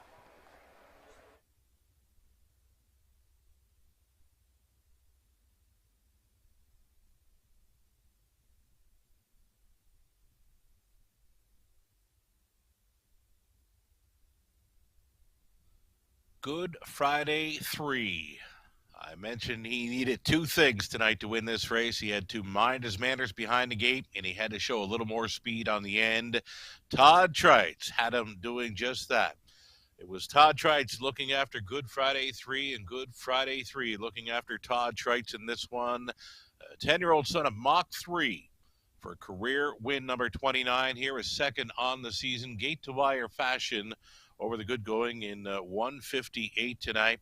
Donnie Ellis condition, Good Friday 3 for the victory. Second best, Johnny Walker Deluxe. We were right about him. He would not sit 1 or 2. In fact, he'd be trailing throughout, but would circle up late to show that good late speed. His patented good late speed. Johnny Walker Deluxe in for the deuce. It appeared to be 4. Lady in Paradise finishing third at a nice price. Back in the game was in that show photo with the 4. So it's 2 on top of 3, and then the show photo between 4 and 5 in the 5th. No doubt about the winner. Good Friday 3 here at 7-5. Wires them up over the good going. 158 flat for a Todd Trites. Driving double early on the card.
Operating back, the 5th race winner, number 2, Good Friday 3, 10-year-old Bay Gellert son of Mach 3. Owned by Debbie Ellis of Truro, trained by Donnie Ellis. That's back-to-back winning drives for Todd Trites. Good Friday 3 in 158 flat.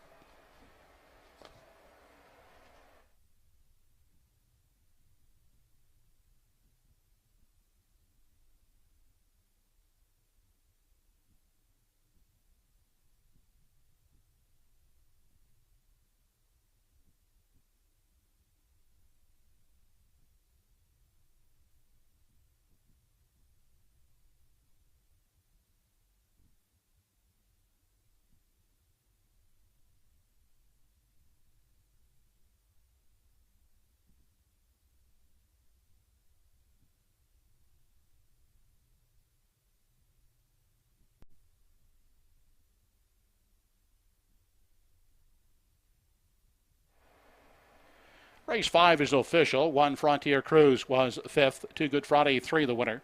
3 Johnny Walker Deluxe finished 2nd. 4 Lady in Paradise 3rd. 5 Back in the Game 4th. And 6 Big Engine was 6th. Quarter was 28 3. The half 58 2. 3 quarters and 127 2. The mile for Good Friday 3 158 flat. From the top, your card reads 5 1 2 3 4 6. 2 3 4 try in race 5 $34.10. The 2 3 exactor $10 even. Race 6 is up next. No changes. Post time in less than 9 minutes.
Now on the track, the starters in race 6.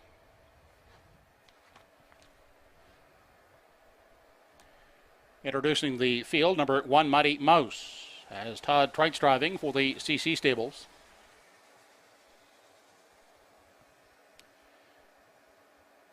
Caitlin Wesley owns number 2, Prince Adam, with Andy Campbell aboard.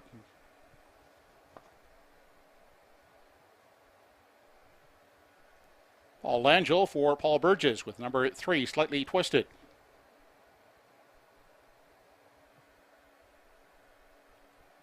Tracy McQuaid is the owner of 4, Salzburg Flicka. Bruce McGeen with catch drive.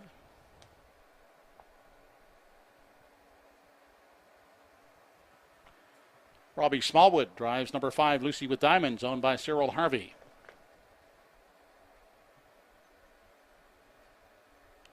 Number 6 in the field is Nova Scotia Beach, shown by Archie Hattie, Lorraine Daly, and Gordy Rudolph, with Darren Crow in tow.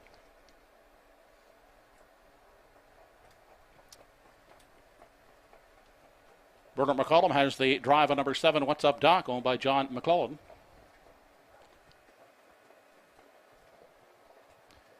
And to complete the field from post 8, Art Sleek. David and Diane Settle, the owners. Ernie Laffin, the driver.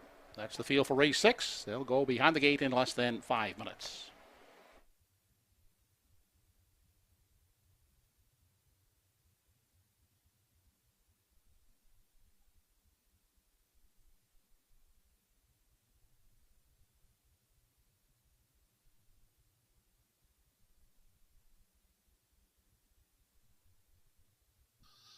Four minutes to post time, race 6, getting a look at number 3, Slightly Twisted here. The daughter of Stonebridge Terra goes out for trainer-driver Paul Langeal. Does have that early speed to work with.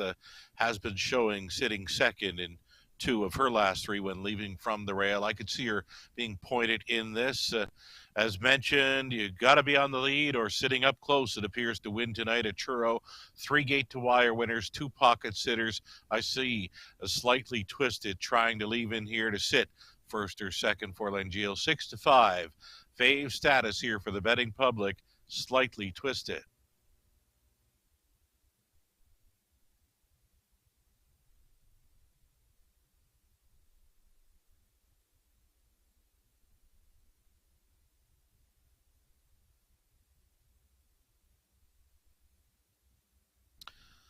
Stepping away from stakes action here, number 7, What's Up Doc.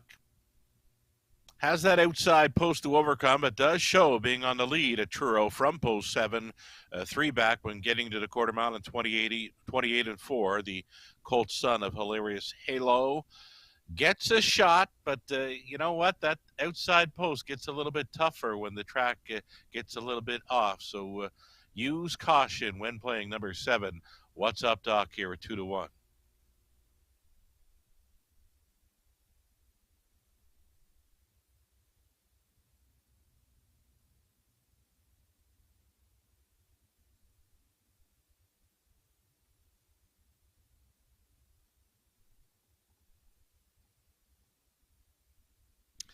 And here's Todd Treitz in search of his driving triple. Here's Mighty Mouse.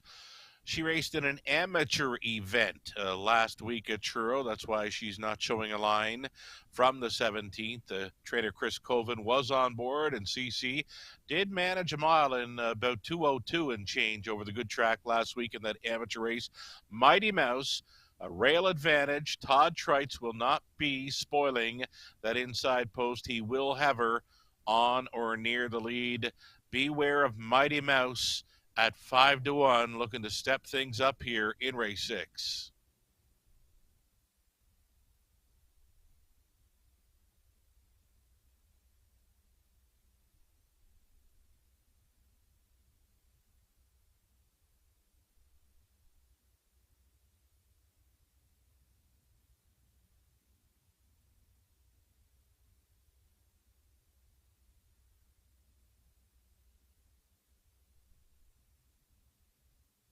We saw Robbie Smallwood hop on board. and just missed with Pride of Paradise back in race number 3. Here he is hopping on board the 5, Lucy with Diamond. She's a third best finisher last time out, 2 minutes and change. Would have to get a second quicker to compete with these, and she may find it here. Lucy with Diamonds. Robbie Smallwood with the catch driving assignment. Right now, a 7-2 second choice.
Home Hardware Building Center starting gate now moving for race 6. It's post time.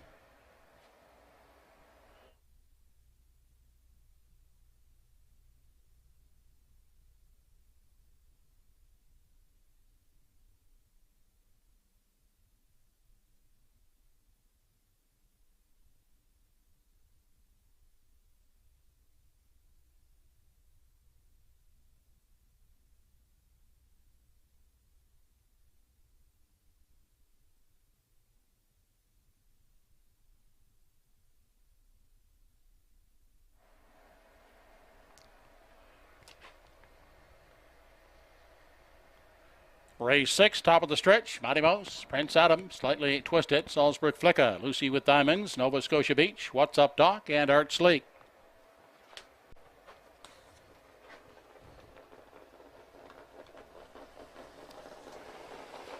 They are off and pacing in the 6th. Away quickly. That's Lucy with Diamonds driving out alongside Slightly Twisted. Those two to vie for the early lead. Joined on the outside by Nova Scotia Beach. Caught 3 wide in that turn. What's Up Doc has gone off stride. What's Up Doc into the backstretch for the first time. They head to the quarter, and Lucy with Diamonds takes charge. Giving way, Slightly Twisted sits the pocket, followed out by Muddy Mouse in 3. Finding room at the rail was Nova Scotia Beach from 4. Then next in line, that is Salzburg Flicka. Looking at it from 5, gapped out is Prince Adam in 6, followed 7th by Art Sleek. Well back and trailing after the early break. That is What's Up Doc. They continue on to the 3/8 and reclaiming the lead was Slightly Twisted out there a length and a quarter now on Lucy with Diamonds. They were past that opening quarter in a snappy 27 and 2/5 seconds. They travel on through the stretch as they approach the half. Slightly Twisted in control with Lucy with Diamonds traveling in the garden spot. With Muddy Mouse looking at it from 3. To the outside goes Nova Scotia Beach. Moving first over from 4. 5th along the rail, that's Salzburg Flicka. Then back racing in 6 is Prince Adam. The 7th one as they continue past the 5/8 is Art Slake. They race onto the backstretch, the half, 57 and 2/5 seconds on their way to the 3/4, led by Slightly Twisted in the pocket. Lucy with Diamonds. Trying it first over is Nova Scotia Beach in 3. They arrive at 3/4, Slightly Twisted. Outside second now is Nova Scotia Beach at the rail. Lucy with Diamonds is racing 3rd. Falling back in 4 is Muddy Mouse.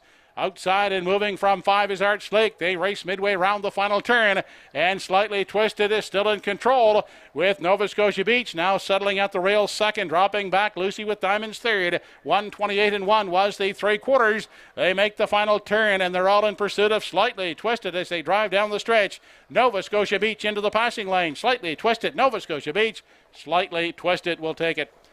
Nova Scotia Beach finishing a second. Third is Lucy with Diamonds.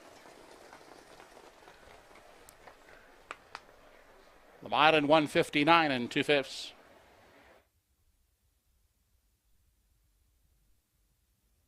Number 3, Slightly Twisted. Gets the marching orders to take on all comers to bottom out the field here this evening. It's exactly what she did through quick fractions of 27 and 2. 57 and 2, 128 and 1, and a mile in 159 and change. A Slightly Twisted, daughter of Stonebridge Terror, off the schneid here to get her first win on the season, fourth career victory, as she rolls downtown at Truro for trainer-driver Paul Angio. This one owned by Paul Burgess of Fredericton, New Brunswick. Slightly Twisted on top over number 6, Nova Scotia Beach, who raced well from off the pace for Crow. Lucy with Diamonds battled through that hot opening quarter, 27 and 2. She was well back, finishing third. It appeared to be Ernie Laffin coming on to grab fourth with the 8-horse Art Sleek. 3, 6, 5, and 8, your top 4 unofficial.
Now back in the winner's enclosure, the 6th race winner, number 3, Slightly Twisted, 4-year-old mare by Stonebridge Terror.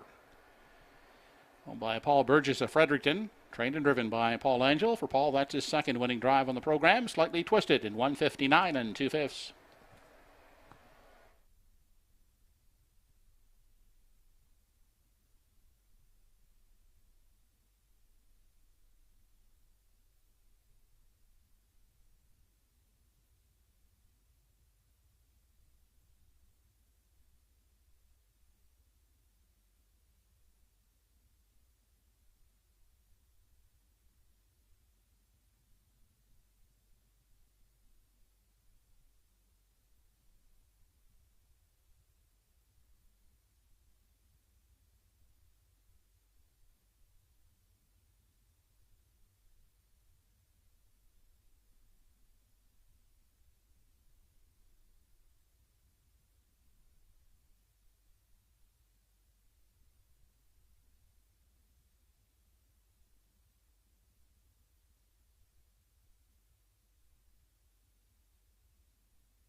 Race 6 is official. 1 Mighty Mouse 6, 2 Prince Adam 5th, 3 Slightly Twisted the winner, 4 Salzburg Flicka 7th, 5 Lucy with Diamonds 3rd, 6 Nova Scotia Beach was 2nd, 7 What's Up Doc did not finish, the entry pulling up with broken equipment, and 8 Arts League was 4th.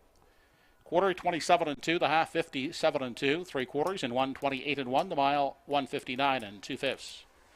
Top down 6 5 1 7 3 2, did not finish, 4 on the bottom. 365 try in race 6, 76.60, 36 exactor 15.90. Up next, race 7. There are no changes in race 7. Post time in less than 9 minutes.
Race 7 entries now on parade. 1 is Tobin's Native by Sonny Siteman, William Shearer, and the estate of Charlie Piper. Darren Crow drives. Number 2 in the field is Electric Sill, owned by Andrea Runnison and Clarissa Mahar. Todd Treitz driving.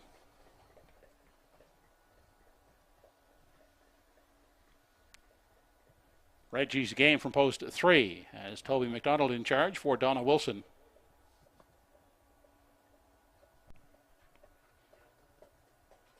Cameron McCacken, the owner of 4 Dusty Lane Sebastian, Ernie Laffin drives. Number 5 is Arizona Bucks, owned by Roseanne Langell. Paul Langell will guide.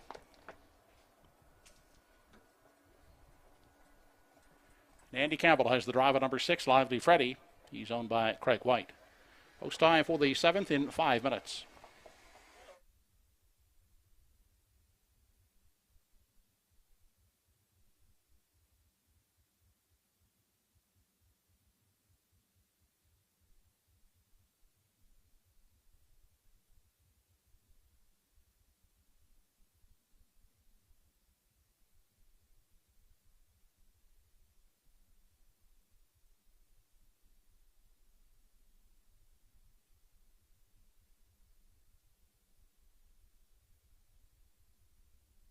Already 5 minutes away from race number 7, getting a look at Dusty Lane Sebastian, and he can do no wrong, really, right? He's been out 7 times for racing this season, 2022. All starts have come at Truro. He's won once, and he's been a runner-up finisher 6 times. That's right. 7 for 7, top 2 finishes. Very tough to go against, and I'm not going to try to get him beat here. I'm going to try and get him to the winner's circle. Dusty Lane Sebastian, Ernie Laffin on board for the owner-trainer Cam McKecken of Lower Onslow, Nova Scotia. Obviously, he's sitting on a win. He's been sitting on one for 3 or 4 starts now. His last victory was gate to wire from the rail. Last few tries, well, for 3 straight races, he's been first up forever and still game right to the finish, just missing each of his last 3. Dusty Lane Sebastian right now at 3-1. My top play for Ernie Laffin. I'll stick to it.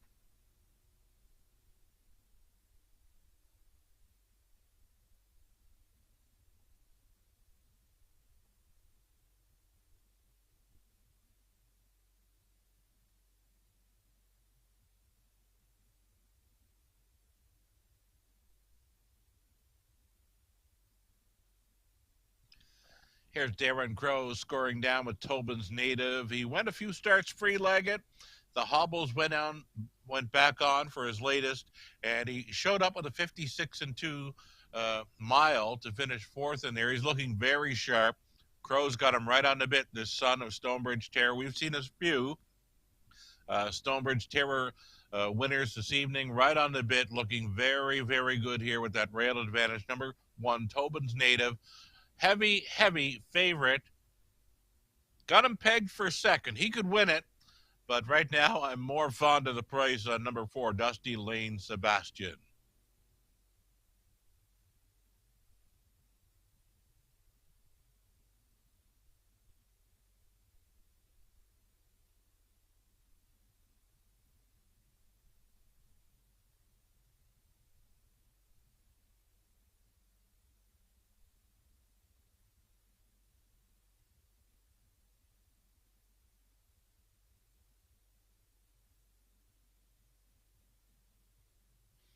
And now the 6, Lively Freddy, very sharp, 40-time winner now.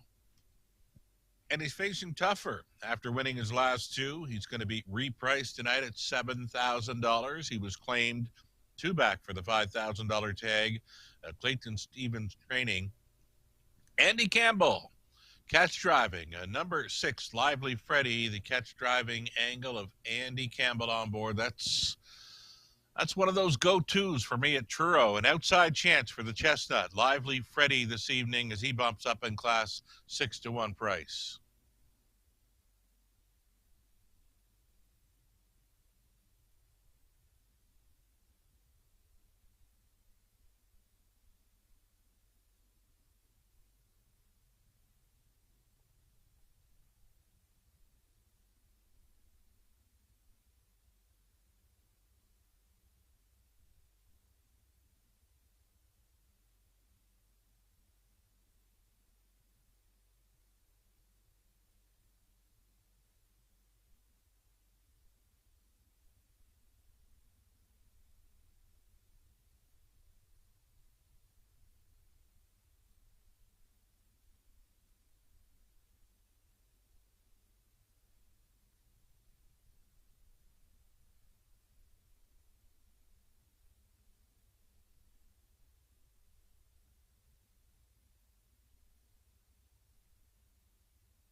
Home Hardware Building Center starting gate moving up for race 7. It's post time.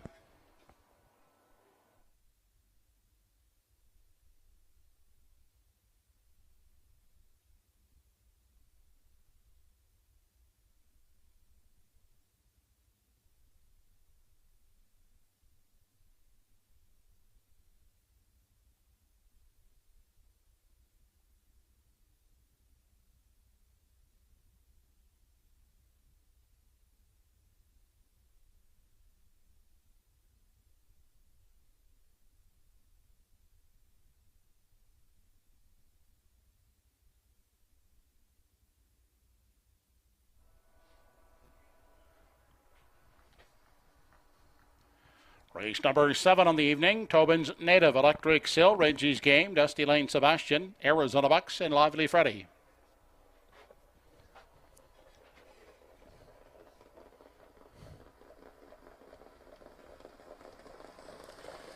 They're off and pacing down at the rail. Tobin's Native, and from the outside, that's Lively Freddy. Off the gate quickly into the first turn. They race to the opening 8th, and Tobin's Native grabs the top spot, getting away at the rail in 2.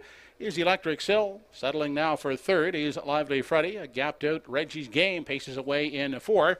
Then back in 5 is Dusty Lane Sebastian, the early trailer Arizona Bucks, on through the backstretch for time 1. As they arrive at the opening quarter, it's Tobin's Native. To set the early tempo, leads the way. Pocketing up is Electric Sill, then tied up 3rd. That is Lively Freddy. Endeavoring to close the gap is Reggie's Game from 4. Then 5th, Dusty Lane Sebastian with only 1 beaten in the early going. That's Arizona Bucks as they race off the top turn. Into the stretch they come now for the first time, approaching the half. Tobin's Native, the unchallenged leader, is out there by a length. Getting a trip is the Electric Sill in the pocket.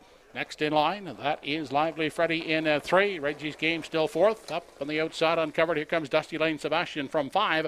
And now trailing Arizona Bucks as they race to the 5/8, the half, 57-2. On to the backstretch for the final time. Tobin's Native, Electric Sill, the top pair as they race on to 3/4. Now off the rail goes Lively Freddy from 3 to pick up that cover. Dusty Lane Sebastian moving up now on the outside in 4. Reggie's Game drops back to 5th, and 6th is Arizona Bucks. They arrive at 3/4. Tobin's Native striding out now by 2.5, 3. Electric Sill trying to stay with them. 2nd outside, Lively Freddy 3rd. Dusty Lane Sebastian sent to the 3 wide path from 4.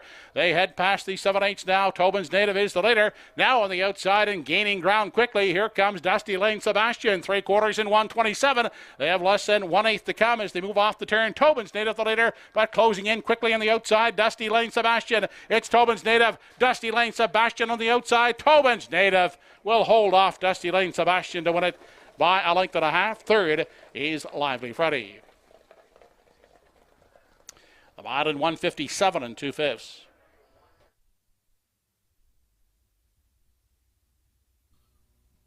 Tobin's Native looked so good on Post Parade. We knew he'd be on the lead, and those leaders, they're tough to catch this evening over the off track at Truro. Dusty Lane Sebastian was coming quickly on the end, but just too much track to make up to get to Tobin's Native this evening. 1-4 exactor with number 6, Lively Freddy, who had bumped up in class. He manages 3rd. Reggie's Game from well off the pace to finish 4th in there.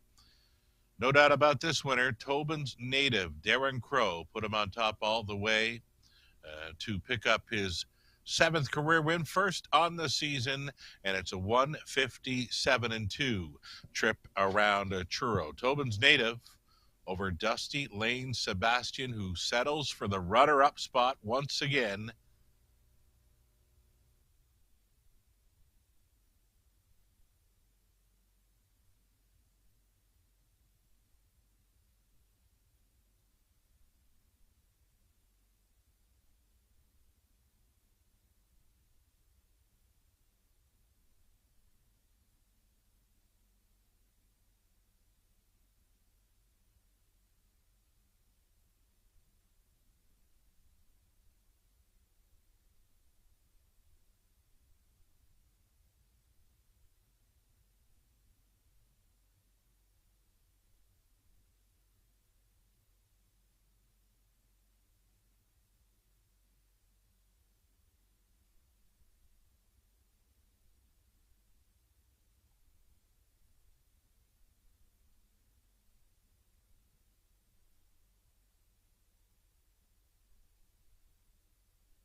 Now back in front of us, the 7th race winner, number 1 Toll Gallant Son of Stonebridge Terror. Owned by Sonny Siteman, William Shearer, and the estate of Charlie Piper. Darren Crow trains and drives. Tobin's native in 157 2/5.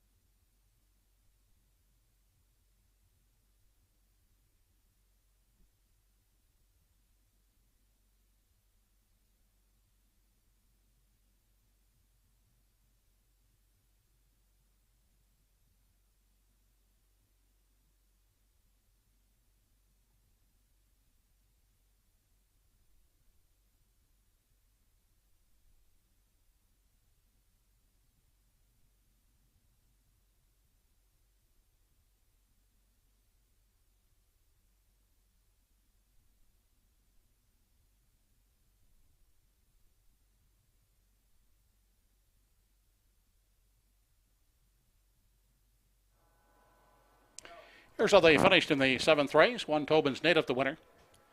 2 Electric Sill, 6th. 3 Reggie's Game, 4th. 4 Dusty Lane Sebastian was 2nd. 5 Arizona Bucks, 5th. And 6 Lively Freddy, 3rd. Fractions, 28, 57 2.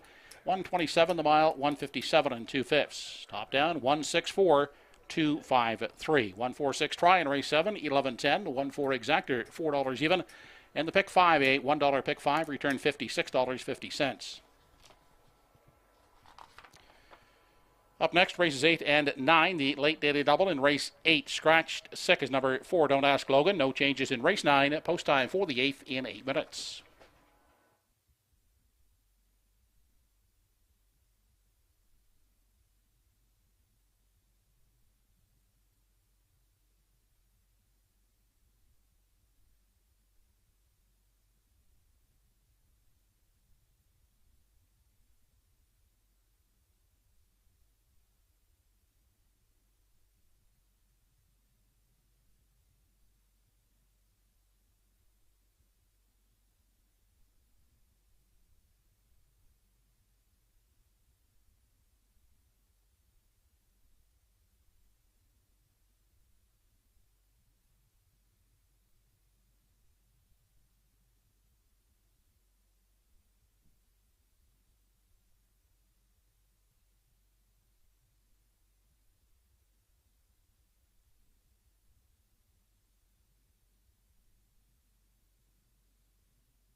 Entries in race 8 now on parade.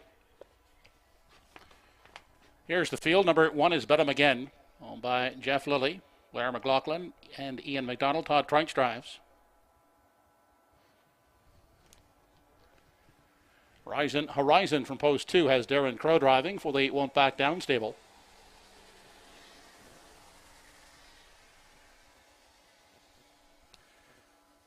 Thunder Alley from post 3, owned by Orly Beaumont, with Andy Campbell driving. Number 4 has been scratched. Ernie Laffin drives the 5 entry. Harry G for Christina Gillis.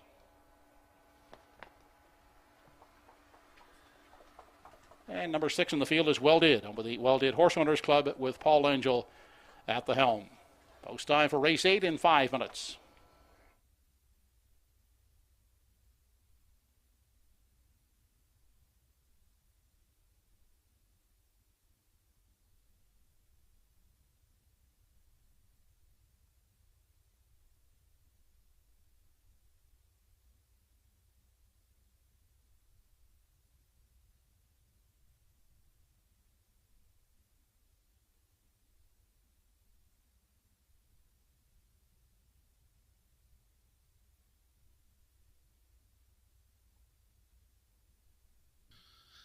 Here we go into race number 8, the feature event, and getting a look at a very sharp-looking Betta McGinn as he returns to his home turf.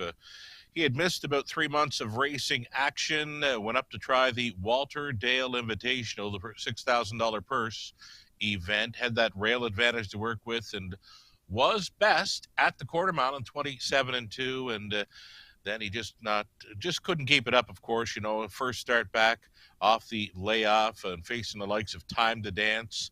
American Risk was the second best finisher in there for trainer George Renison. Batter Up Hanover, one of Truro's finest. He was finishing third in the Walter Dale. Again, it went to Time to Dance in 1:55.4. Benham again gets away from those invitational types. Much better spot for this one to pick up his second victory on the season, his first victory off the layoff here. So the second start back off a rest, that's always been an angle. Benham again, 4-year-old son of Malicious, getting primed and ready for his summer season around the Maritimes. Todd Trites in search of driving win number 3 on the evening, and he's got a handful with number 1, Benham again, a heavy favorite here, 1-9.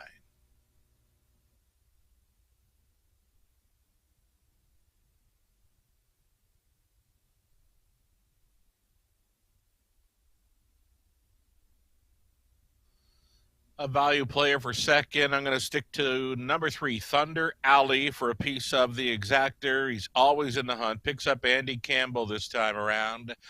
As mentioned, that's a go-to angle for me and Truro. Andy Campbell hopping on board. He seems to do well with a lot of his drives when going on first time, or for horses that he hasn't been up in a while. His best will put him right there with these, I believe. But Thunder Alley to complete the exactor here as a co-longest shot on the board. I'm sticking to it.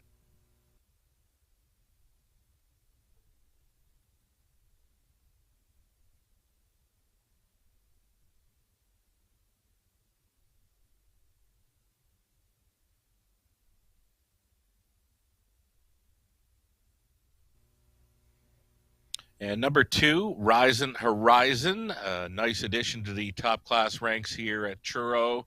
And he's been rock solid in his 2 races thus far for the new connections of Won't Back Down stable. Gardner McCollum training, Darren Crow on board. Rising Horizon was third best to Legendary Ron and Well Did in his latest. That was from Off the Pace. Gate to Wire win before that in his debut around Truro. Rising Horizon, longest shot on the board, but I believe is playable in this triactor.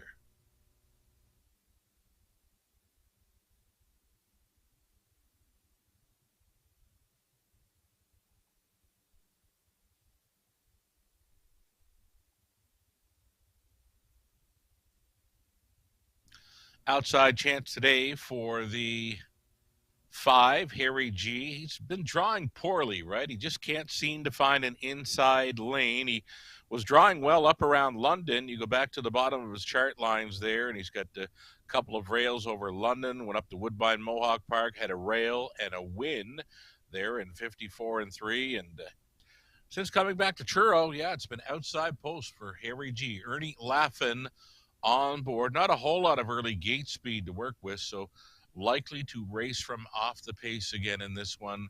3-1 currently makes him a second choice. Number 5, Harry G. Ernie Laffin for Duncan Gillis, owner Christina Gillis of Campbellville.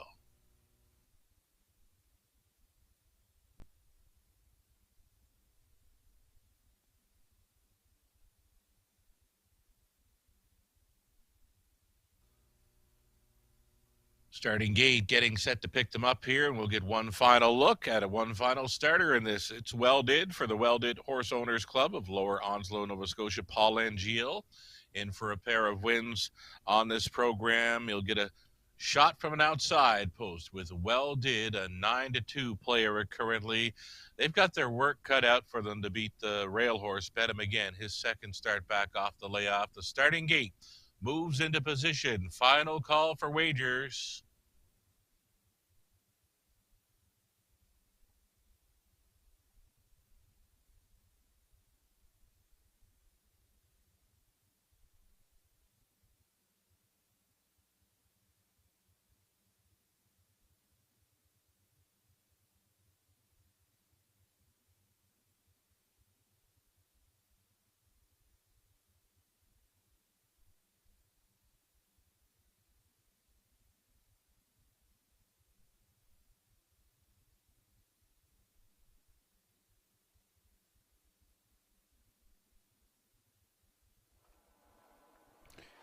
It's post time for race 8.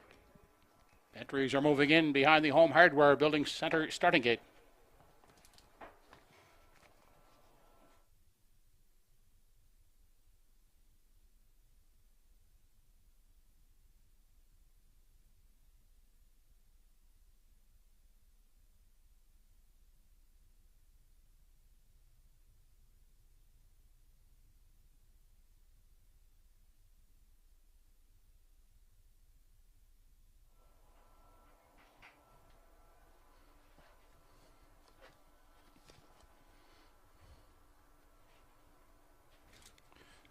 Top of the stretch, the 8th race, Bet 'Em Again, Horizon Horizon, Thunder Alley, Harry G, and Well Did.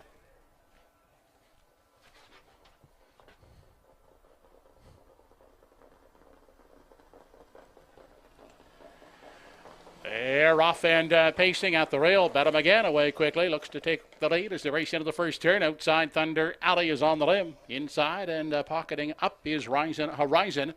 And away at the rail in 4 is Harry G and the early trailer. That is Well Did. Onto the backstretch. First time as they head out of the opening quarter. Bet 'Em Again shows the way. Outside parked Thunder Alley is traveling second inside and sitting in the garden spot. That is Horizon. Then next in line for Harry G out of 4. And 5th at the back is Well Did. They continue into the turn. Heading to the 3/8 led by Bet 'Em Again. Out there a length and a quarter. On the pocket sitting Horizon. In for the long journey third. That's Thunder Alley along the rail and pacing in 4. As they round the top turn is Harry G and Well Did trails. 28-1 was the quarter. On through the stretch now as they approach the half. Bet 'Em Again in control. Parked out Thunder Alley. Moving up on the outside is now second. Inside is Horizon pacing along in 3. Harry G looks at it from 4 and still at the back is Well Did. Into the turn, on to the 5/8 they go. 57-4 was the half. Bet 'Em Again leads them on to 3/4. Outside, that is Thunder Alley. A pesky second inside. Horizon looks at it from 3 off the rail 4th and picking up cover is Harry G on the outside. And Well Did is the 5th one. They race on past the 3/4 mile mark. Thunder Alley is battling Bet 'Em Again, and Bet 'Em Again holds the lead by a neck. Outside Thunder Alley second. Horizon getting a golden journey in the pocket. Will need room third. Then Harry G spotted second over in 4. Inside 5th is Well Did. 127-2 was the 3/4. They have an 8th left to come, and Bet 'Em Again is still the boss. Outside Thunder Alley will not go away second. Inside Horizon is third. On down the lane they come. Bet 'Em Again leads them on through the lane. Inside Horizon. Thunder Alley splitting horses is Well Did, but it will be Bet 'Em Again winning it by half a length over Horizon. The mile in 156 2/5.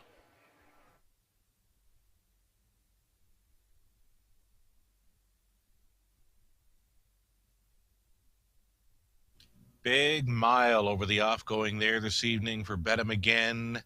He looked kind of vulnerable going up by 3/4, but he still had plenty left in the tank to fire home in 29 flat for his 13th career win. That's 2 on the season. That's a Todd Trites triple out of Truro. this evening. Benham again takes the feature 156 and 2. Rising Horizon, as mentioned, nice addition to the top class ranks there in Truro for the Won't Back Down stable. He was second, and it appeared to be number 3, Thunder Alley, for third. Number 6, Well Did, climbing all over them. No room late in the mile for Well Did. Maybe circle that one up for next time around for Team Langeal and the Well Did Horse Owners Club. Well Did, absolutely a locked and blocked fourth there, possibly in race number 8. It appears to be a 1-2-3 try, as mentioned. Todd Trites tripling up at the Truro. There it is indeed. Bet him again, a 2-5 favorite. Wires about 56 and 2. 1-2-3, and number 6, Well Did, locked and blocked for fourth. Circle him up next time. If he draws inside, beware.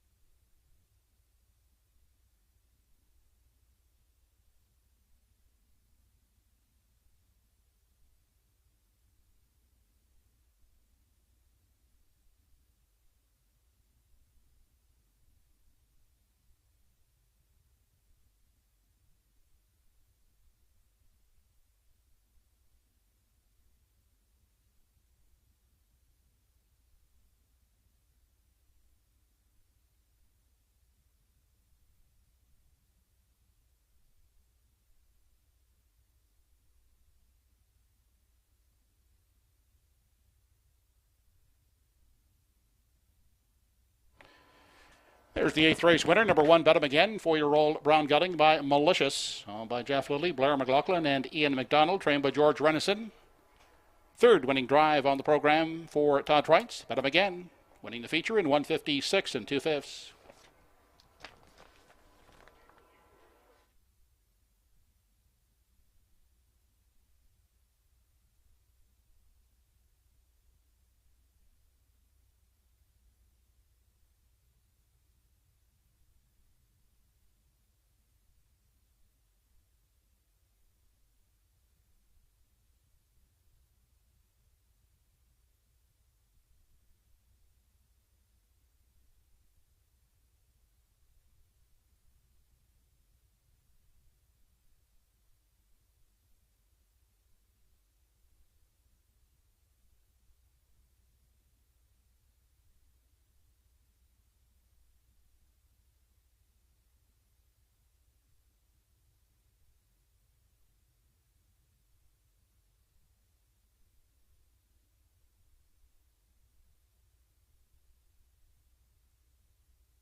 Race 8 is official. 1, Bet him again, the winner. 2, Rising Horizon was second. 3, Thunder Alley third. 4 was scratched. 5, Harry G fifth. And 6, Well Did fourth. 28 and a fifth was the quarter. The half, 57 and 4. 3/4 and 127 and 2. The mile for Bet him again, 156 and 2/5. Top down, 1-2-3. Scratched 5-4. The 1-2-3 8th race try, $14.10. 1-2 exactor, $7.20. 9th and final up and coming. No changes. Only 9 minutes to post.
Horses entering the track and parading for the ninth and final.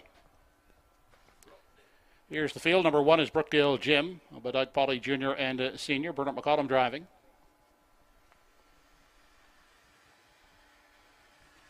E.R. Quinn from post 2 was owned by the driver, Kirk Paris.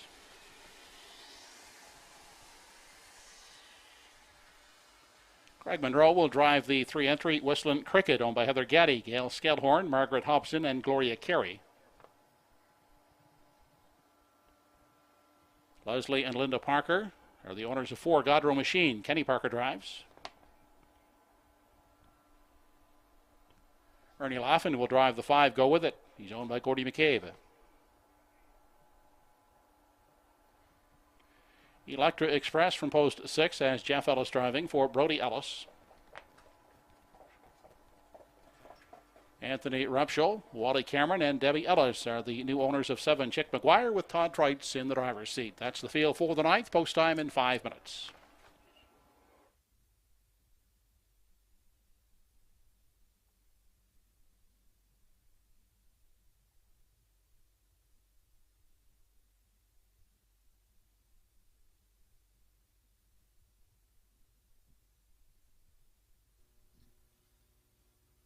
Five minutes to go here on the finale at Truro. Race 9 coming up, and as mentioned throughout the night, you want to be on the lead or very close to it to win at Truro.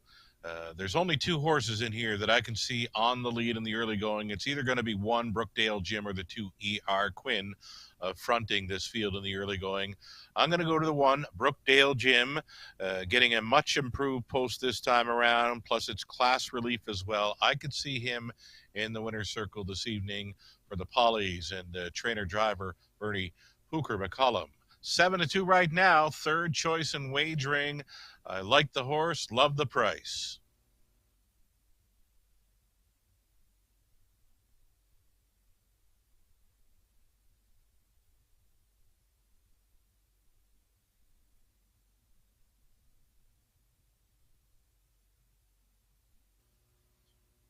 More early speed here in the form of number 2 E.R. Quinn. Was cutting it out last time and just missed. Finished second by a neck, 2 minutes and change, a 2-minute mile before that. And I believe that's all this 10-year-old son of Total Truth is going to need. Kirk Paris on board for the trainer CC.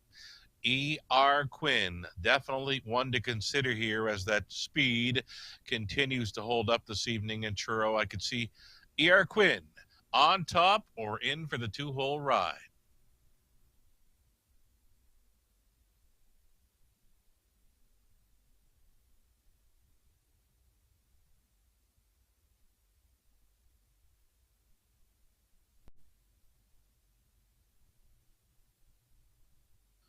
Those free-legged pacers are doing pretty good this evening as well. We saw Good Friday 3 wire them up. We saw Desert d'Orléans win from the pocket. Here's a free-legged pacer in Whistling Cricket, that is, a 4-year-old daughter of Immaculate. It's a Greg Monroe trying for his driving double on the card after he scored aboard a 1-9 fave back in race 3. That was Coop Cobbler, 0 for 38 coming in, went home a winner as the heaviest of faves at 1-9, breaking his maiden. So here's Greg Monroe in and aboard with another shot here in the finale. Whistling Cricket taking the action here at 6-5, a co-favorite.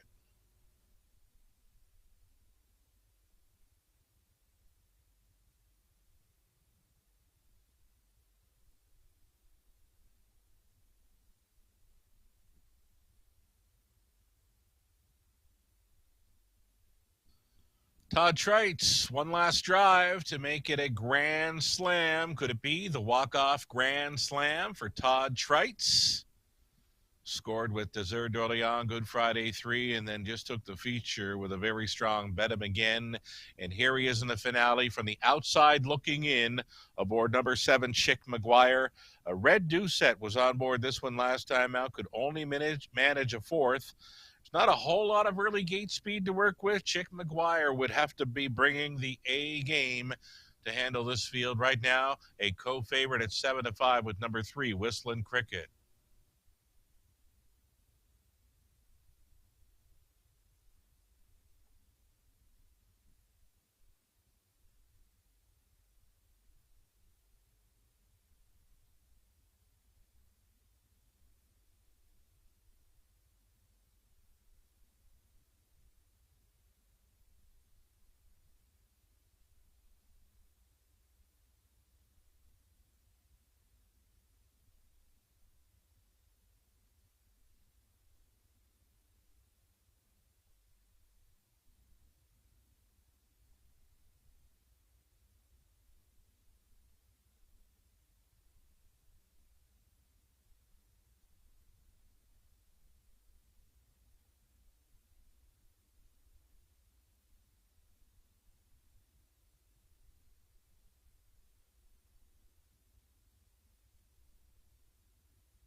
Number 5, Go With It, has returned to the paddock with a flat tire.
Ninth race entries have been called in by the starter. Home Hardware Building Center starting gate is moving.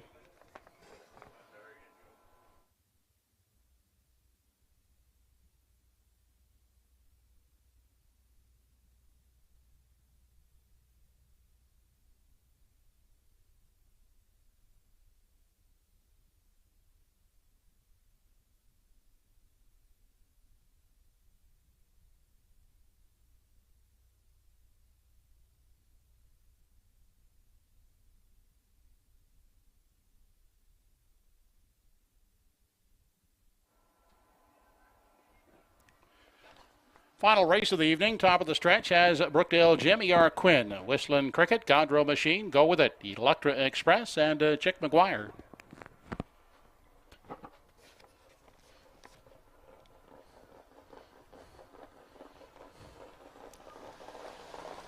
They're off and pacing away quickly. E.R. Quinn moves out to grab the early late on the outside. Godrow Machine looking to take attack on the inside. Brookdale Jim, it looks to get away in the pocket up on the far outside and moving on.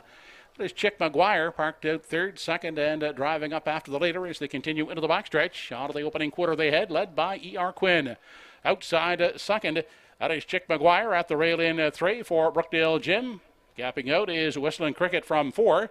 And looking at it from 5 as they arrive at that opening quarter. That is Electra Express. Out front, the leader is E.R. Quinn. Quickly on the outside, here comes Brookdale Jim up alongside. In the pocket is Chick McGuire traveling third. Whistling Cricket back there in 4.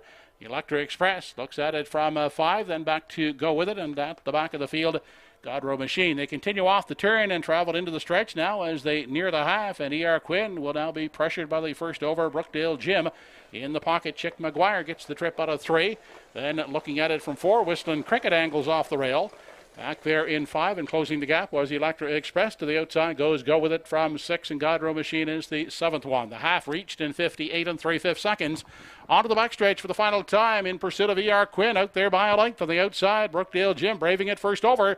In the pocket locked up. Chick McGuire is racing a third. A second over trip for Whistling Cricket on the outside. And she sent 3 high now from 4. Fifth along the rail is Electra Express. Outside and racing in 6 is Go With It.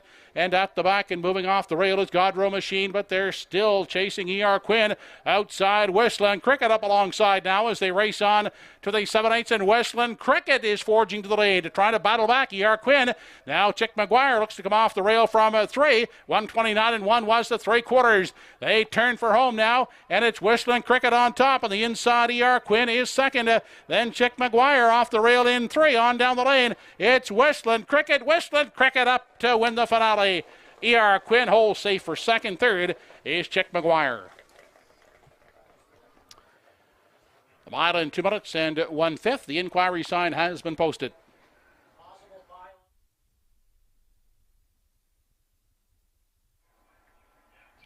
Inquiry in the 9th race. Judges reviewing the racing action at the top of the stretch for a possible pylon violation by 2 E.R. Quinn. Hold on to all 9th race tickets. Inquiry underway. Okay, so an inquiry involving the unofficial second best finisher, number 2 E.R. Quinn, and the winner, number 3 Whistling Cricket. Very nice effort from off the pace. One of the few that have come from off the pace this evening. Greg Monroe driving for the double aboard Whistling Cricket. E.R. Quinn appeared to hold second over the 7 Chick McGuire. Rounding out the top 4 was number 6 Electra Express. Number 1, Brookdale Jim, took a lot of action in there and committed to go first up forever when moving at the quarter mile, and it just didn't work out for him. A 2-minute, 1/5 victory, back-to-back wins for Whistling Cricket, and the driving double for Greg Monroe to complete the card. We'll await the result of the judge's inquiry involving the unofficial second best finisher, number 2, E.R. Quinn, possible pylon violation, turning for home.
Back in victory lane for the second time this evening is Greg Monroe, this time with Whistling Cricket. She's a 4-year-old mare by Immaculate. By Heather Gaddy, Gail Skellhorn, Margaret Hobson, and Gloria Carey, trained by Dave Carey, and Greg Monroe picking up that driving double, Whistling Cricket, in 2 minutes, 1/5. We have a placing here in the 9th race. The judges determined number 2 E.R. Quinn did in fact go inside of 2 consecutive pylons at the top of the stretch and was lopped on at the wire by the 7 Chick McGuire. Therefore, the 2 E.R. Quinn finished second, will be placed third for that violation.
Race 9 is official. 1 Brookdale Jim was 7th. 2 E.R. Quinn finished second, placed 3rd for a pylon violation. 3 Whistling Cricket the winner. 4 Godrow Machine 6th. 5 Go With It 5th. 6 Electra Express 4th, and 7 Chick McGuire was 3rd, placed 2nd. Fractions were 28 and 2, 58 and 3, 129 and 1. The mile 4 Whistling Cricket, 2 minutes 1/5. Top down after the placings, your program should read 731, 6542 on the bottom. 9th race triactor, 372 combination, $547.30. The exactor paid on the 3 all combinations, $720. The late daily double, 1-3, $29.30. That wraps it up for a Friday evening here at Truro Raceway. Thank you for joining us, and hope you can join us again when live racing action will continue here at Truro Raceway next Friday evening. First race post is 6 p.m.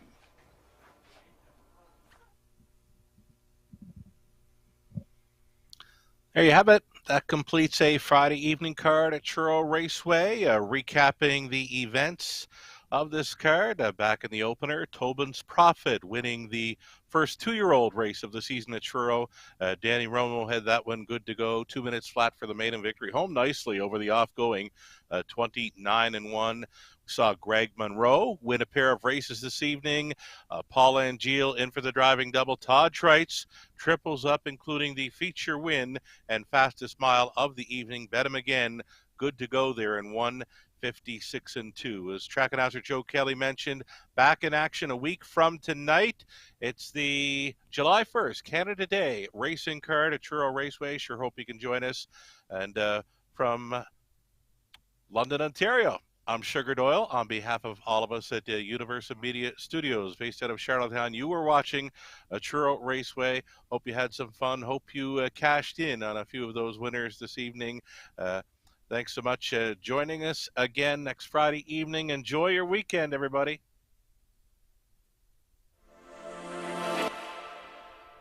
Deep in the stretch, Hot Rock Star, the Fascinator, Shadow of a Doubt, tight on the line. That was Count Jerry, big stop there from Williams. Wraparound here and scores. Here comes Mr. Flying! Mr. Flying!